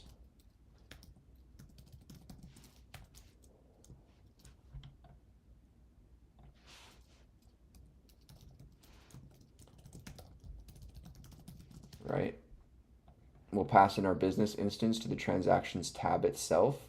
We'll create an additional parameter here called business, right? And we'll set that equal to self.business is equal to business provided. Okay, and so then if we go down here to our platforms, we can directly import those platforms without having them hard-coded, so the user now can save additional platforms of their own choosing, and it'll automatically be read off the file. So where is that at? Search, commit transaction, here we go. Platform, self.biz, business, dot platforms, right? That'll do that. And then we also need to have transportation methods. Transportation methods equals to self.business.transportation methods. Right?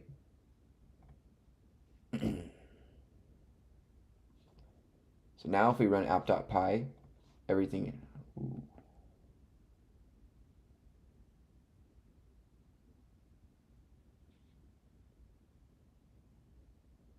Oh, so transactions tab on line 118, we're calling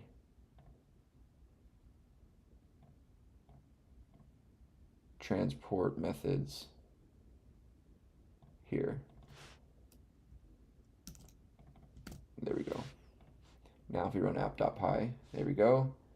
And then in our transactions tab, we should still see, now we should see those new, it should still have Instagram and Depop, but now we should have additional ones in here for pickup. That's how we'll know it'll work, because we added the pickup one, right? So transportation method should have pickup. Yeah, there it is. It's importing from our file. And then Instagram and Depop. So now the whole point of that, right, is now I allow the user to be able to access this business class itself within the settings of our program. So remember, our program is going to have a settings tab where the user can edit these businesses settings. And so the business class will be able to update and append additional transportation methods or platforms or expense methods or expense categories or whatnot into this, and then that's what it do. So what we're doing is we're reading all the values here. So we need to add an additional case here for platforms forms. Self.platforms equals to platforms.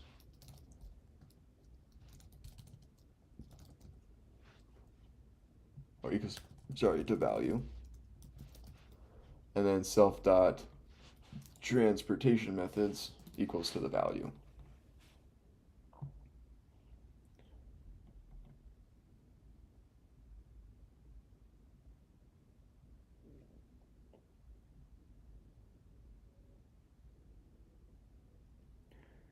Okay, then we save. So now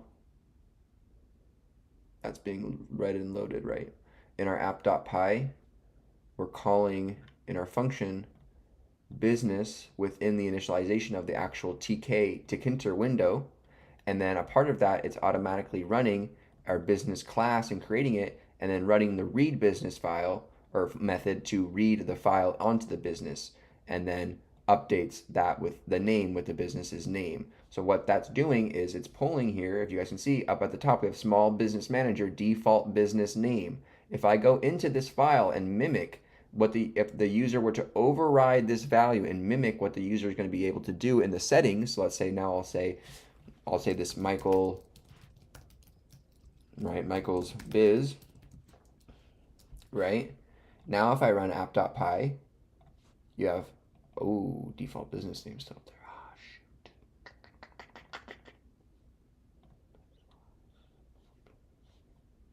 Why?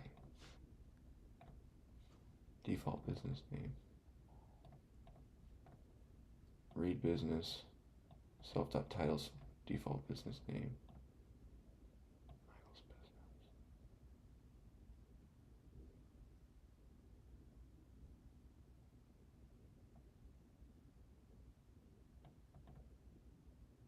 Oh, because we're loading it off the previous file. We're not calling a save method anywhere. So what we need to do right here is, if I call this really quickly, where I'm calling in my app.py, if I'm calling the read business, if I call right here the save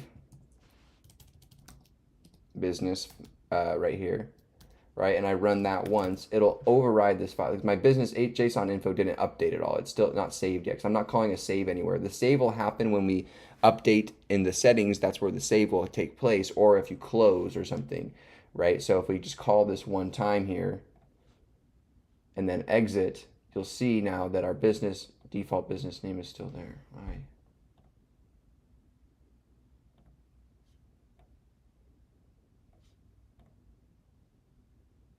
But we got new values here.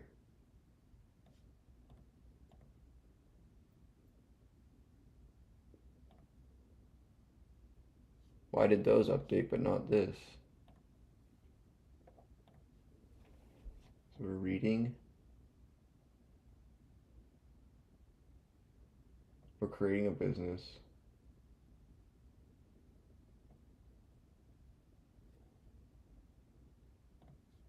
Calls a read. Update its name with the value in the business JSON. So if I go ahead and delete, well, why wouldn't that? I'm calling save, which saves all of the, oh, it's dumping the JSON. Okay, that's why. So I go here, delete. Now if I run, it'll auto-generate the business file back with Michael's biz here.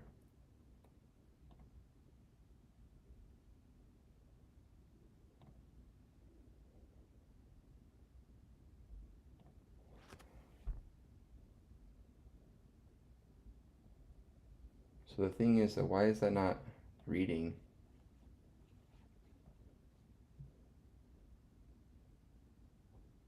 It reads all of the case name of this file, and then saves all of this stuff onto it.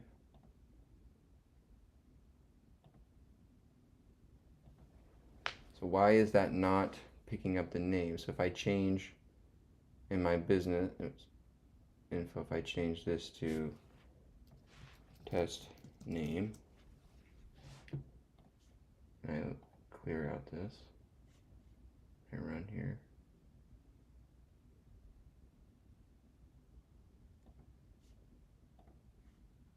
equals biz still up there. Why is this not reading?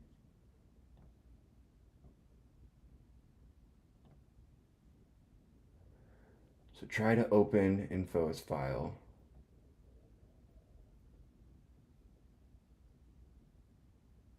Oh, let me do this. Let me call the save before the read.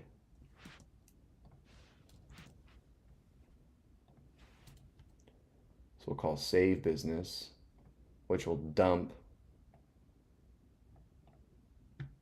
the current dictionary values onto the read, and then we upload. So we're creating a business class which has default test name. We're reading the current file.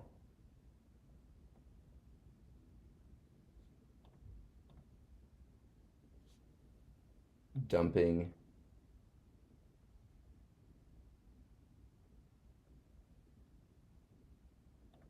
the current object dictionary onto the file.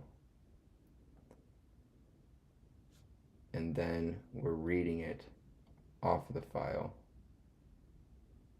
Right, so now if I run this, now you have test name up there. So you had to save the business as it was loaded up to basically populate the new information.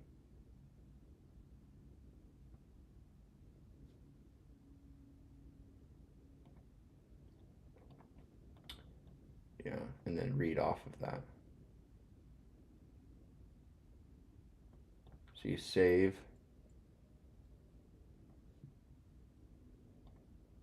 So the save function just dumps the dictionary of the current business object onto the file. The read takes the stuff off the file, right? Because we're not having any save take place. Like, you have to think about it chronologically, is we would be saving on exit and then reading. So that's why we're saving before we read, because we aren't saving on any exit calls. So that's why we have to put the save before. So I'll say save is before read, because in actual the prog will save on exit with latest info, then read back from that on launch. Currently no save on exit.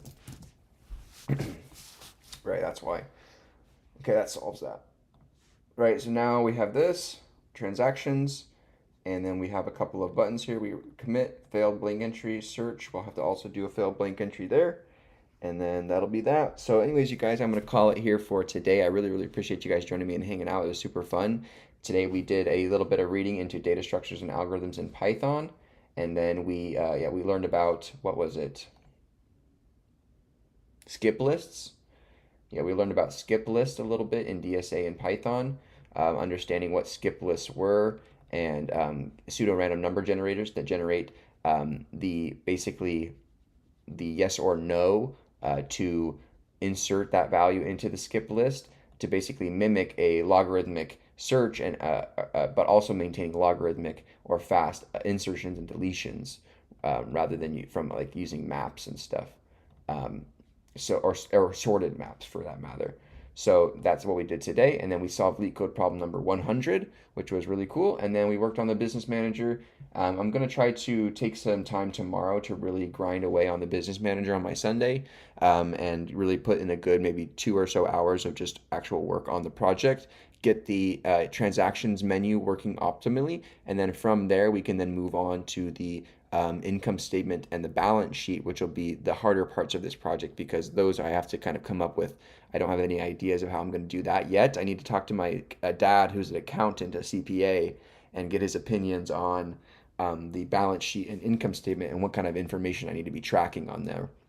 But thank you guys so much for joining me. The project is coming along really, really nicely. This is what we currently have. We are able to look at inventory, add inventory items to our inventory, refresh the matrix in total. If we add an item that is a duplicate, as you guys can see, 2025-03-26, distracted funny, Size is going to be a medium, and this is going, size is going to be a medium, and the cost is 14.26. If we add this item, it'll populate, the status will be duplicate detected, and it'll populate our matrix with that duplicate to show us. So add, boom, status failed, duplicate item, there's the duplicate that was up. If I refresh the matrix, it'll pull all of our items back up. And then we can also go down here and search individually. So if I search for ID number 3 and search for that, it pulls up ID number 3. So really cool. And I can refresh from there. Same thing with expenses. You can add in individual expenses with different, different parameters to track from. You can, obviously it'll spit back out a duplicate at you if you try to add a duplicate. And then you can also search through via description, dates, cost. So if I say the cost was 10 and I search, it pulls up that cost of 10 right there. So really cool.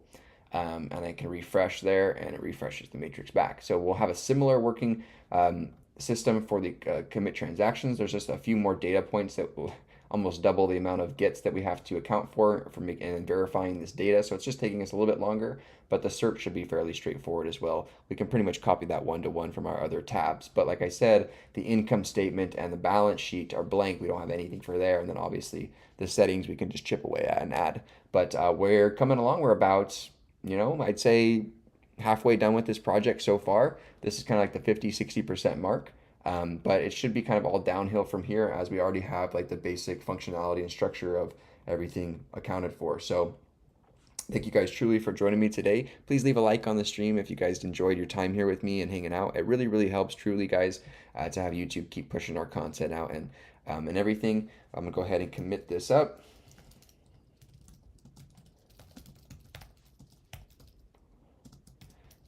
Continued with new building transactions tab, and then we'll push that. Cool. Anyways, guys, I'll see you guys tomorrow. Please join my Discord link down below if you guys would like access to all my resources from my weekly updates to courses like CS50X and P, to my personal projects and code, to my notes as well. Please go ahead. I also have PDF copies of all the books that we're reading in there, and please subscribe to the channel and hang out with me every day. It's really awesome. I stream every single day around 7 p.m. PST, and I have a lot of fun doing it with you guys. So thank you truly for being here. I'll see you guys tomorrow. Have a great rest of your night, guys. I might come back for a late night, but I'll see you later. Thanks, guys. Bye.